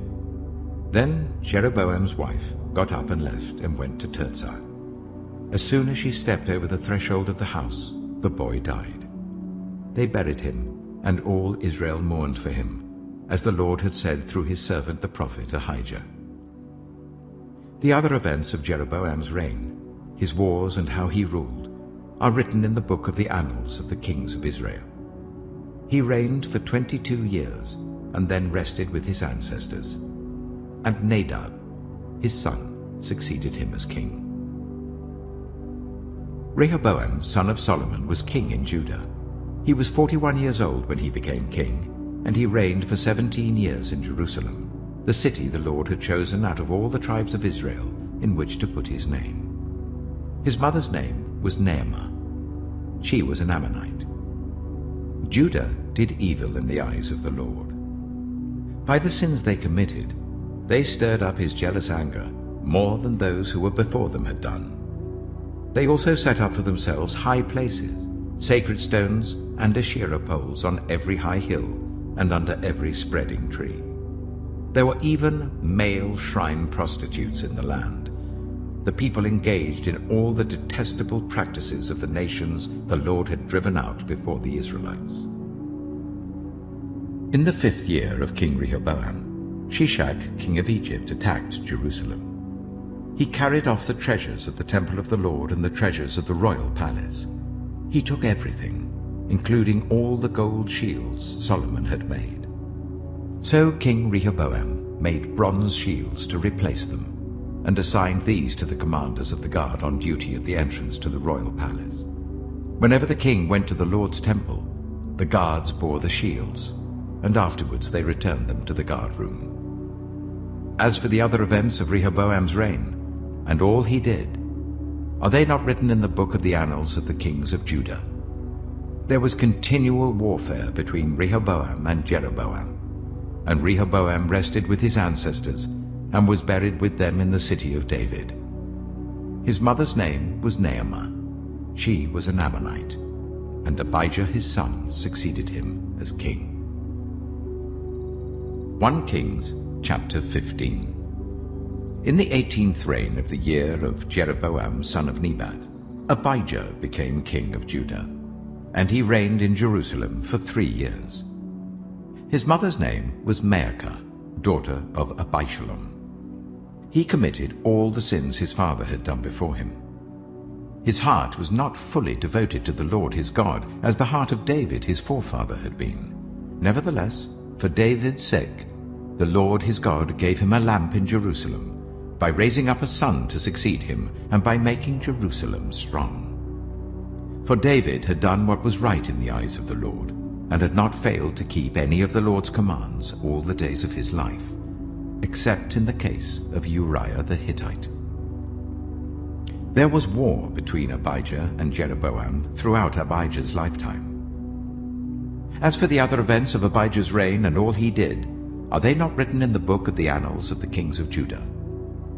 There was war between Abijah and Jeroboam. And Abijah rested with his ancestors and was buried in the city of David.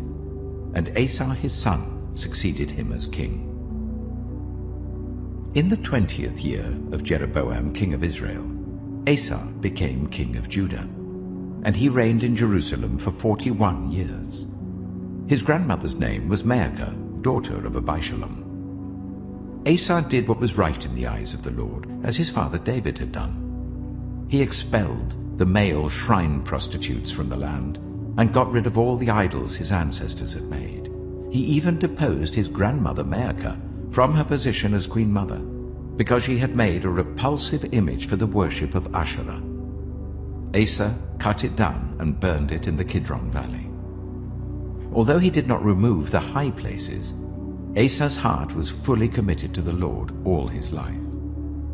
He brought into the temple of the Lord the silver and gold and the articles that he and his father had dedicated.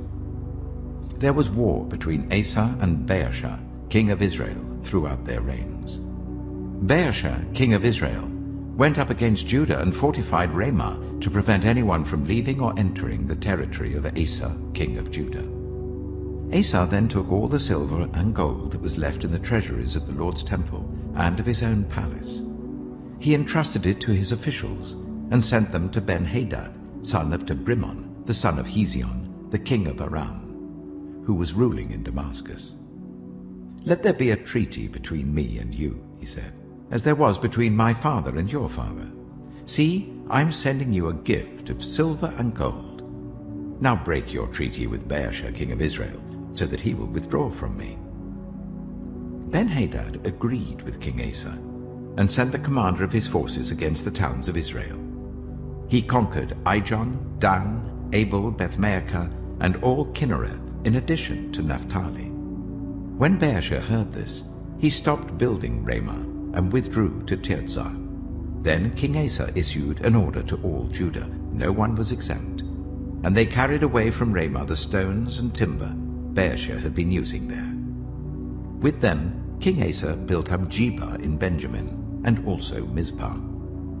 As for all the other events of Asa's reign, all his achievements, all he did, and the cities he built, are they not written in the book of the annals of the kings of Judah?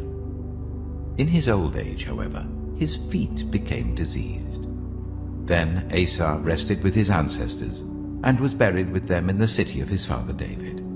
And Jehoshaphat, his son, succeeded him as king. Nadab, son of Jeroboam, became king of Israel in the 2nd year of Asa, king of Judah, and he reigned over Israel for 2 years. He did evil in the eyes of the Lord, following the ways of his father, and committing the same sin his father had caused Israel to commit.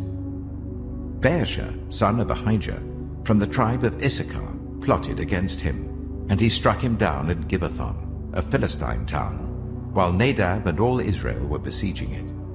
Baasha killed Nadab in the 3rd year of Asa, king of Judah, and succeeded him as king.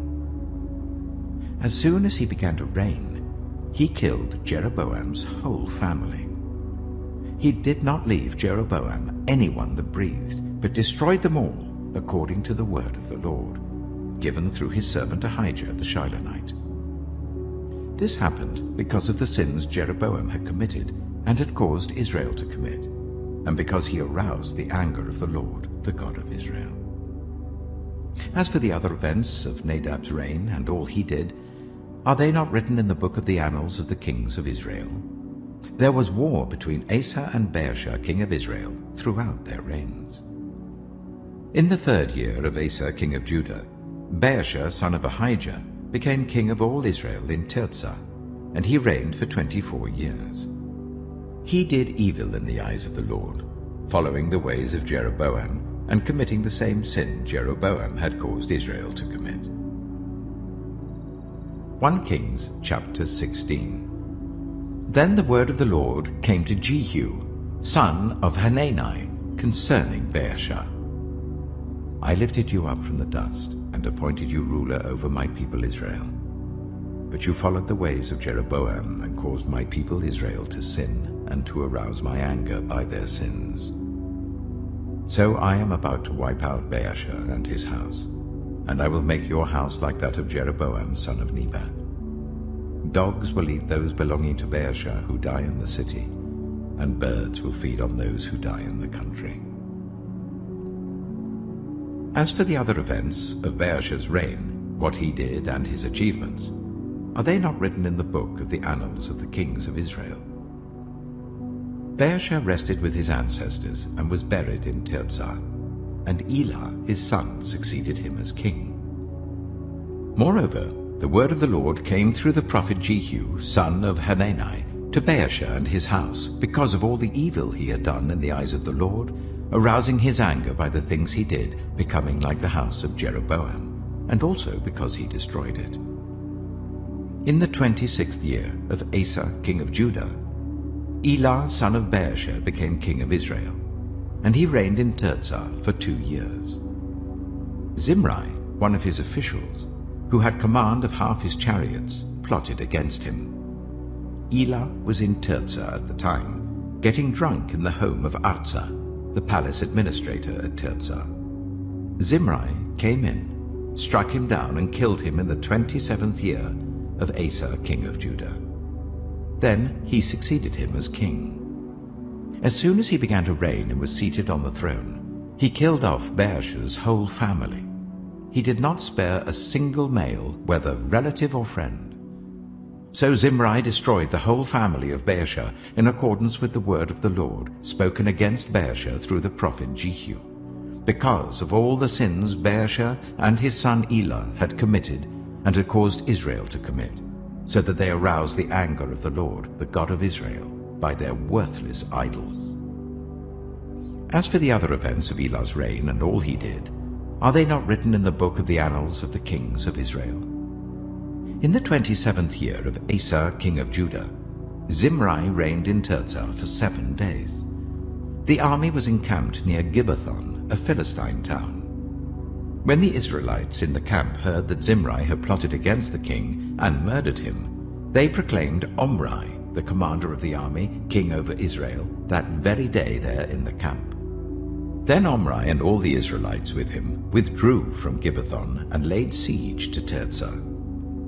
When Zimri saw that the city was taken, he went into the citadel of the royal palace and set the palace on fire around him. So he died because of the sins he had committed, doing evil in the eyes of the Lord, and following the ways of Jeroboam, and committing the same sin Jeroboam had caused Israel to commit.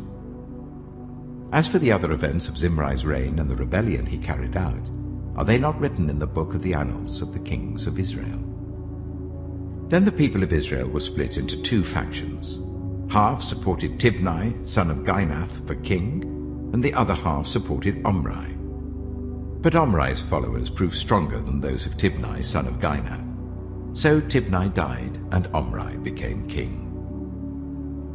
In the 31st year of Asa king of Judah, Omri became king of Israel, and he reigned for 12 years, 6 of them in Tirzah. He bought the hill of Samaria from Shema for 2 talents of silver, and built a city on the hill, calling it Samaria, after Shema, the name of the former owner of the hill. But Omri did evil in the eyes of the Lord, and sinned more than all those before him. He followed completely the ways of Jeroboam son of Nebat, committing the same sin Jeroboam had caused Israel to commit, so that they aroused the anger of the Lord, the God of Israel, by their worthless idols. As for the other events of Omri's reign, what he did and the things he achieved, are they not written in the book of the annals of the kings of Israel? Omri rested with his ancestors and was buried in Samaria, and Ahab, his son, succeeded him as king. In the 38th year of Asa king of Judah, Ahab, son of Omri, became king of Israel, and he reigned in Samaria over Israel for 22 years. Ahab, son of Omri, did more evil in the eyes of the Lord than any of those before him. He not only considered it trivial to commit the sins of Jeroboam, son of Nebat, but he also married Jezebel, daughter of Ethbaal, king of the Sidonians, and began to serve Baal and worship him. He set up an altar for Baal in the temple of Baal that he built in Samaria. Ahab also made an Asherah pole, and did more to arouse the anger of the Lord, the God of Israel, than did all the kings of Israel before him. In Ahab's time, Hiel of Bethel rebuilt Jericho. He laid its foundation at the cost of his firstborn son Abiram, and he set up its gates at the cost of his youngest son Segub, in accordance with the word of the Lord spoken by Joshua, son of Nun. 1 Kings chapter 17. Now Elijah the Tishbite, from Tishbe in Gilead, said to Ahab, As the Lord, the God of Israel, lives, whom I serve, there will be neither dew nor rain in the next few years, except at my word. Then the word of the Lord came to Elijah, Leave here, turn eastward and hide in the Kerith ravine, east of the Jordan. You will drink from the brook, and I have instructed the ravens to supply you with food there. So he did what the Lord had told him. He went to the Kerith ravine, east of the Jordan, and stayed there. The ravens brought him bread and meat in the morning, and bread and meat in the evening, and he drank from the brook. Sometime later the brook dried up because there had been no rain in the land. Then the word of the Lord came to him, Go at once to Zarephath, in the region of Sidon, and stay there. I have instructed a widow there to supply you with food. So he went to Zarephath. When he came to the town gate, a widow was there gathering sticks.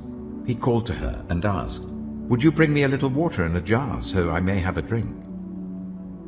As she was going to get it, he called, And bring me, please, a piece of bread. As surely as the Lord your God lives, she replied, I don't have any bread, only a handful of flour in a jar and a little olive oil in a jug. I'm gathering a few sticks to take home and make a meal for myself and my son, that we may eat it and die. Elijah said to her, Don't be afraid. Go home and do as you have said. But first make a small loaf of bread for me from what you have, and bring it to me, and then make something for yourself and your son. For this is what the Lord, the God of Israel, says, The jar of flour will not be used up, and the jug of oil will not run dry, until the day the Lord sends rain on the land. She went away and did as Elijah had told her. So there was food every day for Elijah and for the woman and her family. For the jar of flour was not used up, and the jug of oil did not run dry, in keeping with the word of the Lord spoken by Elijah. Some time later, the son of the woman who owned the house became ill. He grew worse and worse, and finally stopped breathing. She said to Elijah, What do you have against me, man of God? Did you come to remind me of my sin and kill my son? Give me your son, Elijah replied. He took him from her arms, carried him to the upper room where he was staying, and laid him on his bed. Then he cried out to the Lord, Lord my God, have you brought tragedy even on this widow I am staying with, by causing her son to die? Then he stretched himself out on the boy 3 times, and cried out to the Lord, Lord my God, let this boy's life return to him. The Lord heard Elijah's cry, and the boy's life returned to him, and he lived. Elijah picked up the child and carried him down from the room into the house.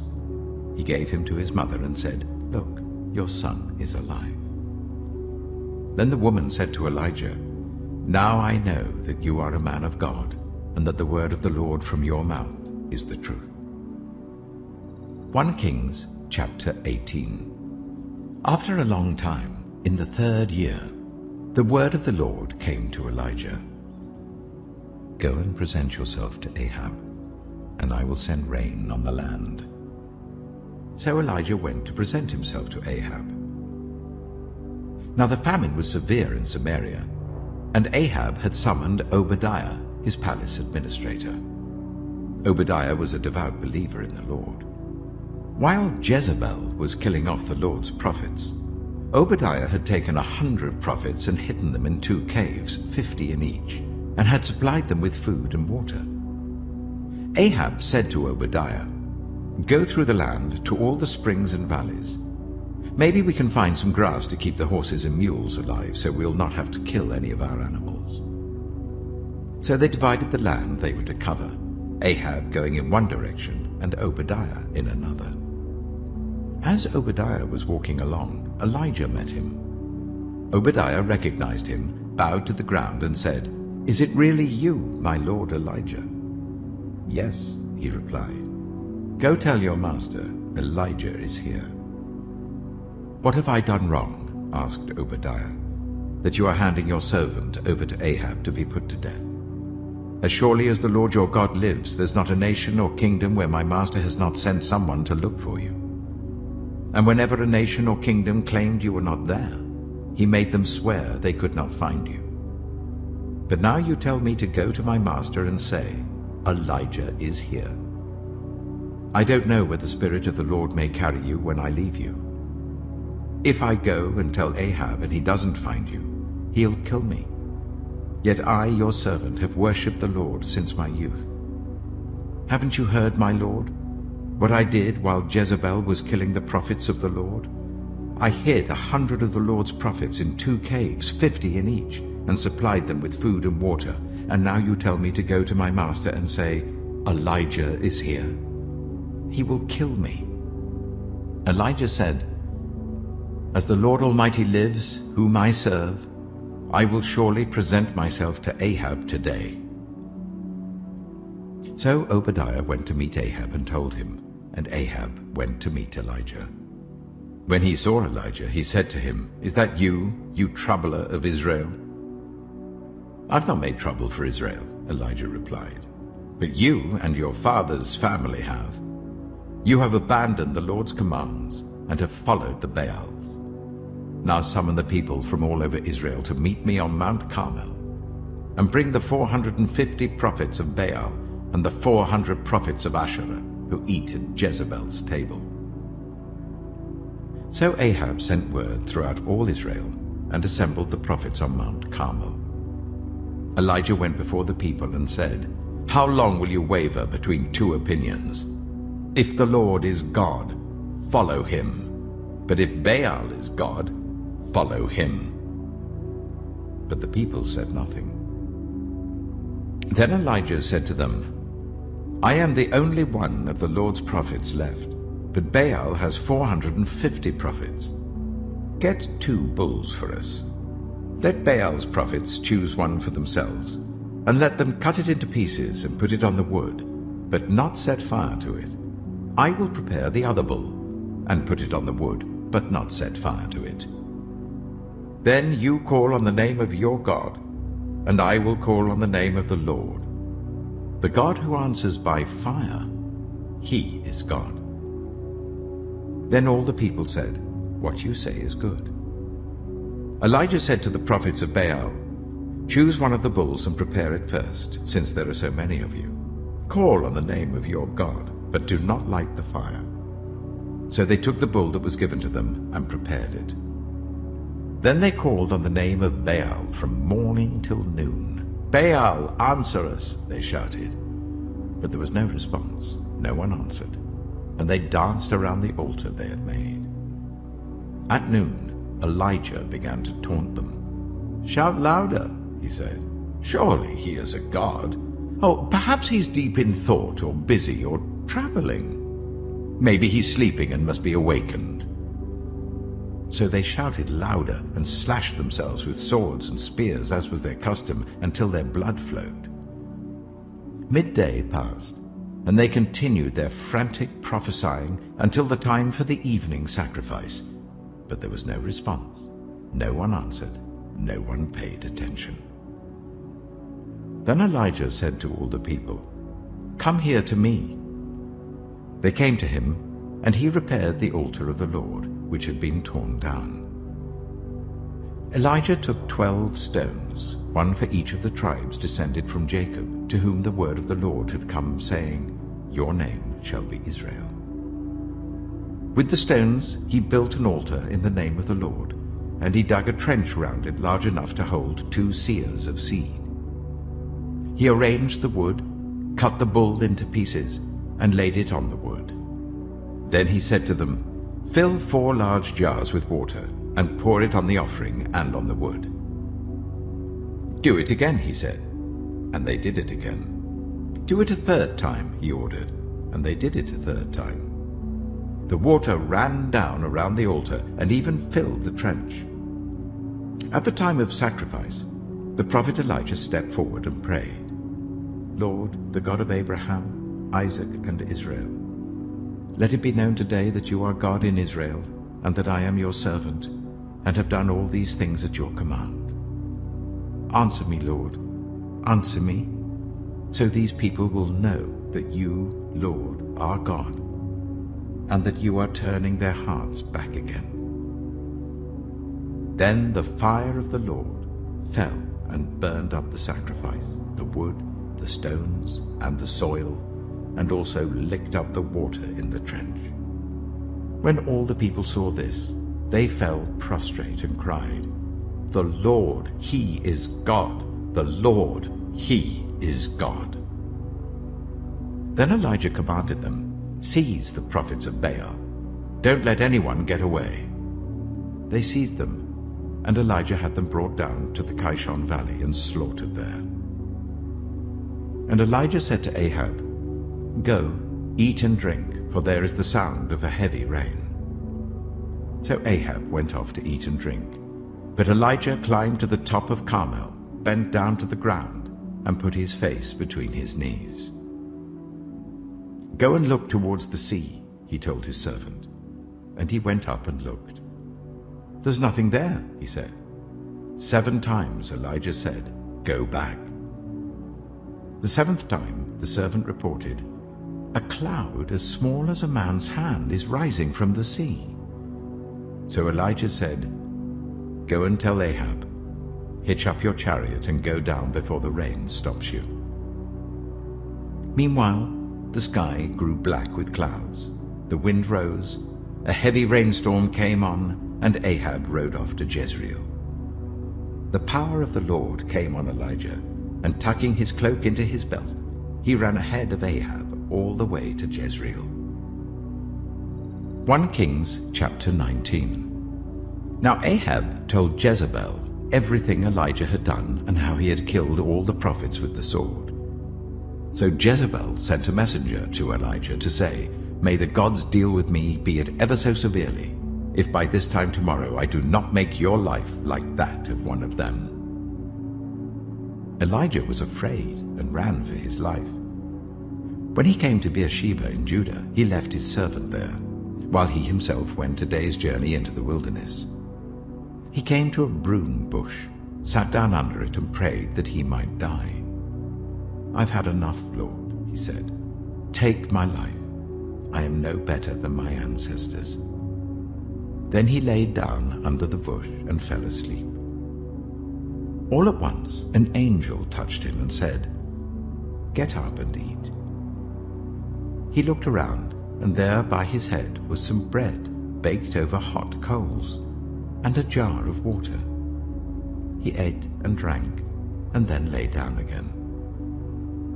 The angel of the Lord came back a 2nd time and touched him and said, "Get up and eat, for the journey is too much for you."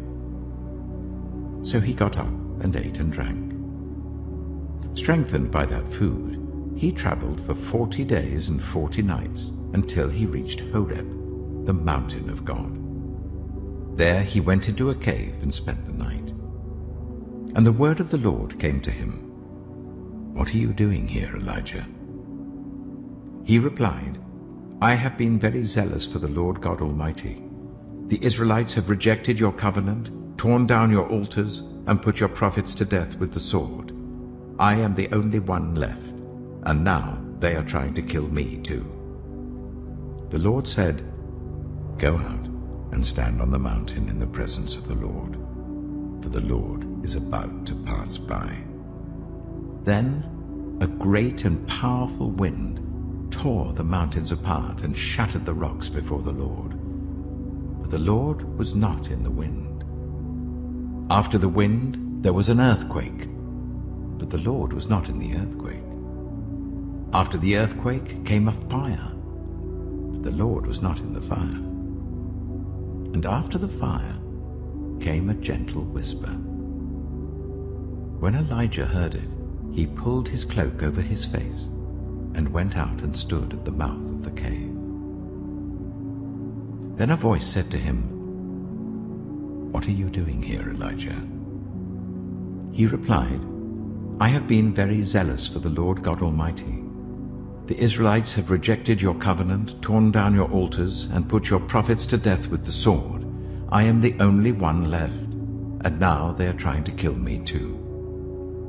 The Lord said to him, "Go back the way you came, and go to the desert of Damascus. When you get there, anoint Hazael king over Aram. Also anoint Jehu, son of Nimshi, king over Israel. And anoint Elisha, son of Shaphat, from Abel-Meholah, to succeed you as prophet. Jehu will put to death any who escape the sword of Hazael, and Elisha will put to death any who escape the sword of Jehu. Yet I reserve 7,000 in Israel, all whose knees have not bowed down to Baal, and whose mouths have not kissed him." So Elijah went from there and found Elisha, son of Shaphat. He was plowing with 12 yoke of oxen, and he himself was driving the 12th pair. Elijah went up to him and threw his cloak around him. Elisha then left his oxen and ran after Elijah. "Let me kiss my father and mother goodbye," he said, "and then I will come with you." "Go back," Elijah replied. "What have I done to you?" So Elisha left him and went back. He took his yoke of oxen and slaughtered them. He burned the plowing equipment to cook the meat and gave it to the people, and they ate. Then he set out to follow Elijah and became his servant. 1 Kings chapter 20. Now Ben-Hadad, king of Aram, mustered his entire army.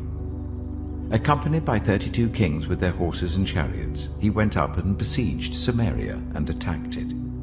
He sent messengers into the city to Ahab, king of Israel, saying, "This is what Ben-Hadad says, 'Your silver and gold are mine, and the best of your wives and children are mine.'" The king of Israel answered, "Just as you say, my lord the king, I and all I have are yours." The messengers came again and said, "This is what Ben-Hadad says, 'I sent to demand your silver and gold, your wives and your children. But about this time tomorrow I'm going to send my officials to search your palace and the houses of your officials. They will seize everything you value and carry it away." The king of Israel summoned all the elders of the land and said to them, "See how this man is looking for trouble. When he sent for my wives and my children, my silver and my gold, I did not refuse him." The elders and the people all answered, "Don't listen to him or agree to his demands." So he replied to Ben-Hadad's messengers, "Tell my lord the king, your servant will do all you demanded the first time, but this demand I cannot meet." They left and took the answer back to Ben-Hadad. Then Ben-Hadad sent another message to Ahab, "May the gods deal with me, be it ever so severely, if enough dust remains in Samaria to give each of my men a handful." The king of Israel answered, "Tell him, one who puts on his armor should not boast like one who takes it off." Ben-Hadad heard this message while he and the kings were drinking in their tents, and he ordered his men, "Prepare to attack." So they prepared to attack the city. Meanwhile, a prophet came to Ahab, king of Israel, and announced, "This is what the Lord says. Do you see this vast army? I will give it into your hand today, and then you will know that I am the Lord." "But who will do this?" asked Ahab. The prophet replied, "This is what the Lord says. The junior officers under the provincial commanders will do it." "And who will start the battle?" he asked. The prophet answered, "You will." So Ahab summoned the 232 junior officers under the provincial commanders. Then he assembled the rest of the Israelites, 7,000 in all. They set out at noon, while Ben-Hadad and the 32 kings allied with him were in their tents getting drunk. The junior officers under the provincial commanders went out first. Now Ben-Hadad had dispatched scouts who reported, "Men are advancing from Samaria." He said, "If they have come out for peace, take them alive. If they have come out for war, take them alive." The junior officers under the provincial commanders marched out of the city with the army behind them, and each one struck down his opponent. At that, the Arameans fled with the Israelites in pursuit. But Ben-Hadad, king of Aram, escaped on horseback with some of his horsemen. The king of Israel advanced and overpowered the horses and chariots and inflicted heavy losses on the Arameans. Afterwards, the prophet came to the king of Israel and said, "Strengthen your position and see what must be done, because next spring the king of Aram will attack you again." Meanwhile, the officials of the king of Aram advised him, "Their gods are gods of the hills. That is why they were too strong for us.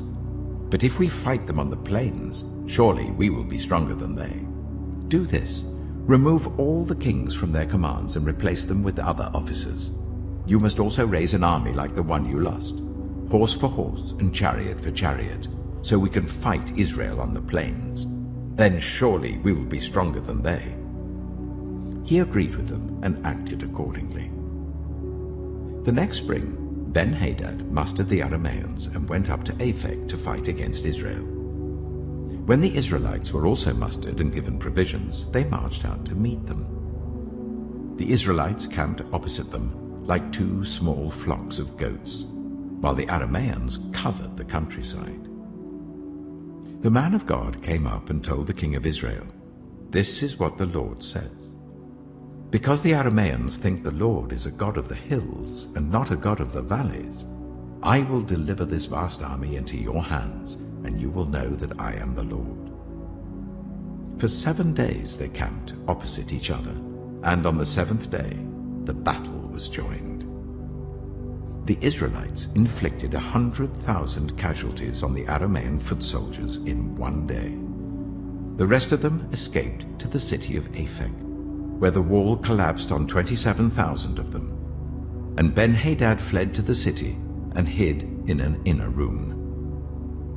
His officials said to him, "Look, we have heard that the kings of Israel are merciful. Let us go to the king of Israel with sackcloth around our waists and ropes around our heads. Perhaps he will spare your life." Wearing sackcloth round their waists and ropes round their heads, they went to the king of Israel and said, "Your servant Ben-Hadad says, 'Please let me live.'" The king answered, "Is he still alive?" "He is my brother." The men took this as a good sign and were quick to pick up his word. "Yes, your brother Ben-Hadad," they said. "Go and get him," the king said. When Ben-Hadad came out, Ahab brought him up into his chariot. "I will return the cities my father took from your father," Ben-Hadad offered. "You may set up your own market areas in Damascus, as my father did in Samaria." Ahab said, "On the basis of a treaty I will set you free." So he made a treaty with him and let him go. By the word of the Lord, one of the company of the prophets said to his companion, "Strike me with your weapon." But he refused. So the prophet said, "Because you have not obeyed the Lord, as soon as you leave me, a lion will kill you." And after the man went away, a lion found him and killed him. The prophet found another man and said, "Strike me, please." So the man struck him and wounded him. Then the prophet went and stood by the road waiting for the king. He disguised himself with his headband down over his eyes. As the king passed by, the prophet called out to him, "Your servant went into the thick of the battle, and someone came to me with a captive and said, 'Guard this man. If he is missing, it will be your life for his life, or you must pay a talent of silver.' While your servant was busy here and there, the man disappeared." "That is your sentence," the king of Israel said. "You have pronounced it yourself." Then the prophet quickly removed the headband from his eyes, and the king of Israel recognized him as one of the prophets. He said to the king, "This is what the Lord says. You have set free a man I had determined should die. Therefore it is your life for his life, your people for his people." Sullen and angry, the king of Israel went to his palace in Samaria. 1 Kings chapter 21. Sometime later, there was an incident involving a vineyard belonging to Naboth the Jezreelite.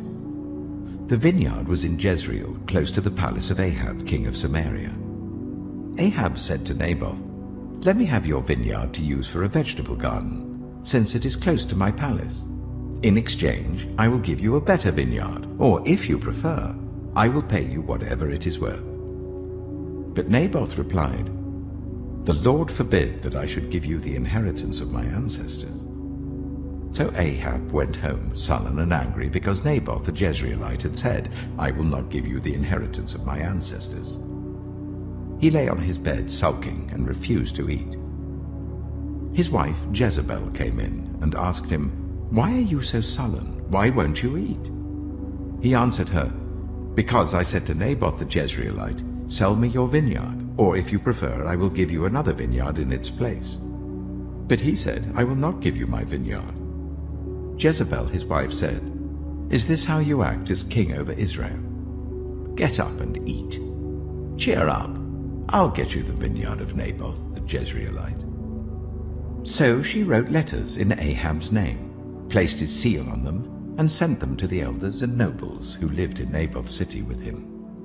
In those letters she wrote, "Proclaim a day of fasting, and give Naboth a prominent seat among the people. But put 2 scoundrels opposite him, and get them to bring charges that he has cursed both God and the king. Then take him out and stone him to death." So the elders and nobles who lived in Naboth's city did as Jezebel directed in the letters she had written to them. They proclaimed a fast and seated Naboth in a prominent place among the people. Then 2 scoundrels came and sat opposite him and brought charges against Naboth before the people, saying, "Naboth has cursed both God and the king." So they took him outside the city and stoned him to death. Then they sent word to Jezebel, "Naboth has been stoned to death." As soon as Jezebel heard that Naboth had been stoned to death, she said to Ahab, "Get up and take possession of the vineyard of Naboth the Jezreelite that he refused to sell you. He is no longer alive, but dead." When Ahab heard that Naboth was dead, he got up and went down to take possession of Naboth's vineyard. Then the word of the Lord came to Elijah the Tishbite, "Go down to meet Ahab, king of Israel, who rules in Samaria. He is now in Naboth's vineyard, where he has gone to take possession of it. Say to him, 'This is what the Lord says. Have you not murdered a man and seized his property?' Then say to him, 'This is what the Lord says. In the place where dogs licked up Naboth's blood, dogs will lick up your blood. Yes, yours.'" Ahab said to Elijah, "So, you have found me, my enemy." "I have found you," he answered, "because you have sold yourself to do evil in the eyes of the Lord. He says, 'I'm going to bring disaster on you. I will wipe out your descendants and cut off from Ahab every last male in Israel, slave or free. I will make your house like that of Jeroboam son of Nebat and that of Baasha son of Ahijah, because you have aroused my anger and have caused Israel to sin.' And also concerning Jezebel, the Lord says, 'Dogs will devour Jezebel by the wall of Jezreel. Dogs will eat those belonging to Ahab who die in the city, and the birds will feed on those who die in the country.'" There was never anyone like Ahab, who sold himself to do evil in the eyes of the Lord, urged on by Jezebel his wife. He behaved in the vilest manner by going after idols, like the Amorites the Lord drove out before Israel. When Ahab heard these words, he tore his clothes, put on sackcloth and fasted. He lay in sackcloth and went around meekly. Then the word of the Lord came to Elijah the Tishbite. Have you noticed how Ahab has humbled himself before me? Because he has humbled himself, I will not bring this disaster in his day, but I will bring it on his house in the days of his son. 1 Kings chapter 22. For 3 years there was no war between Aram and Israel. But in the 3rd year, Jehoshaphat, king of Judah, went down to see the king of Israel. The king of Israel had said to his officials, "Don't you know that Ramoth-Gilead belongs to us, and yet we are doing nothing to retake it from the king of Aram?" So he asked Jehoshaphat, "Will you go with me to fight against Ramoth-Gilead?" Jehoshaphat replied to the king of Israel, "I am as you are, my people as your people, my horses as your horses." But Jehoshaphat also said to the king of Israel, "First seek the counsel of the Lord." So the king of Israel brought together the prophets, about 400 men, and asked them, "Shall I go to war against Ramoth-Gilead, or shall I refrain?" "Go," they answered, "for the Lord will give it into the king's hand."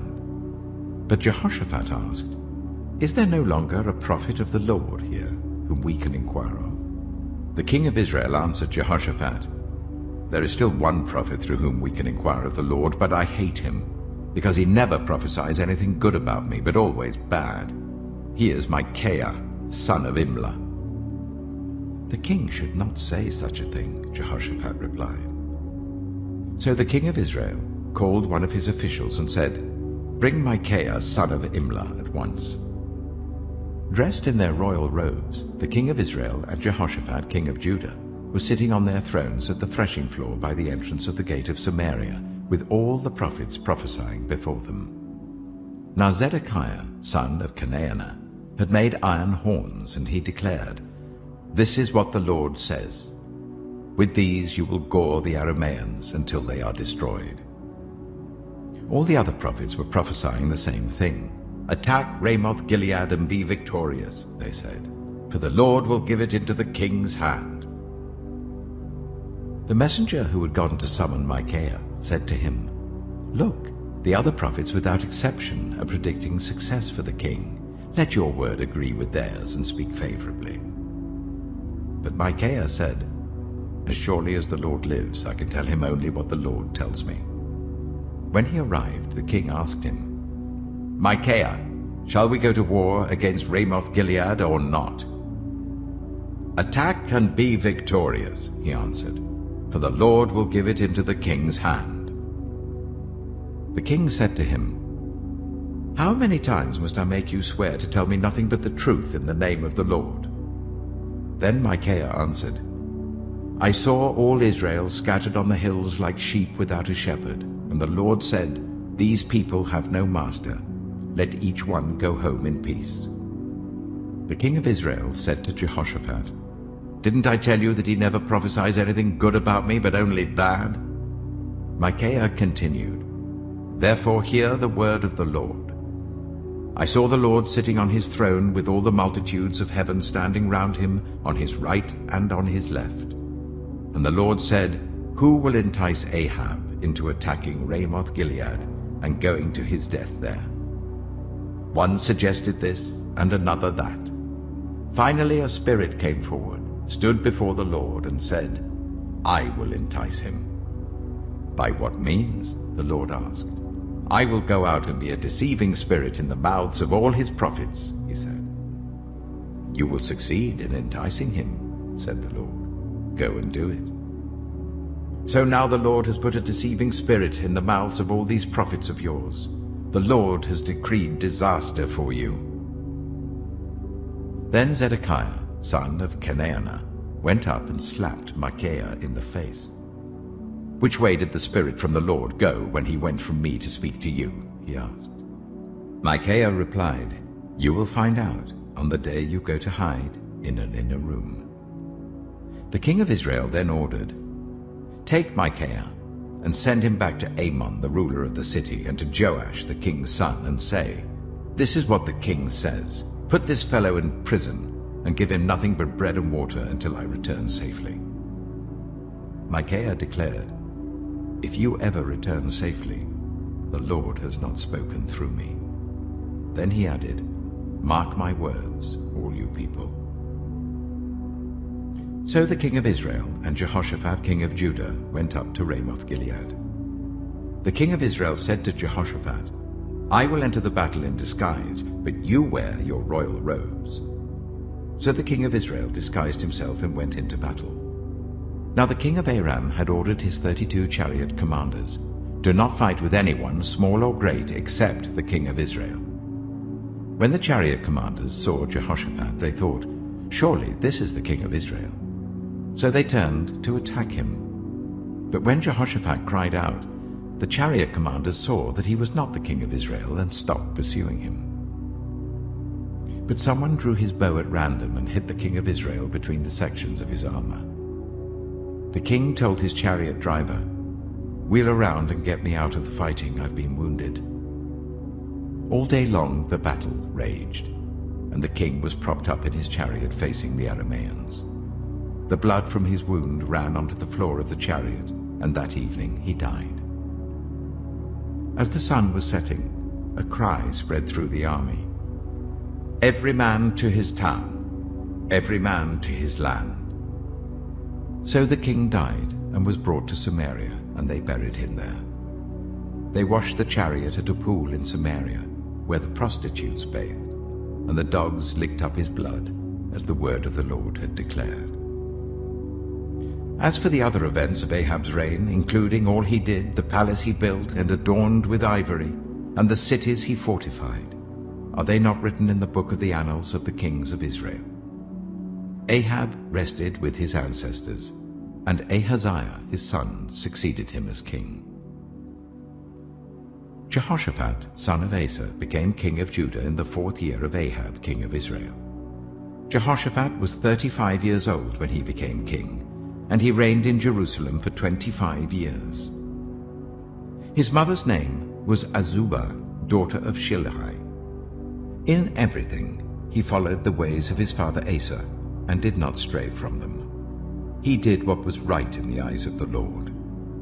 The high places, however, were not removed, and the people continued to offer sacrifices and burn incense there. Jehoshaphat was also at peace with the king of Israel.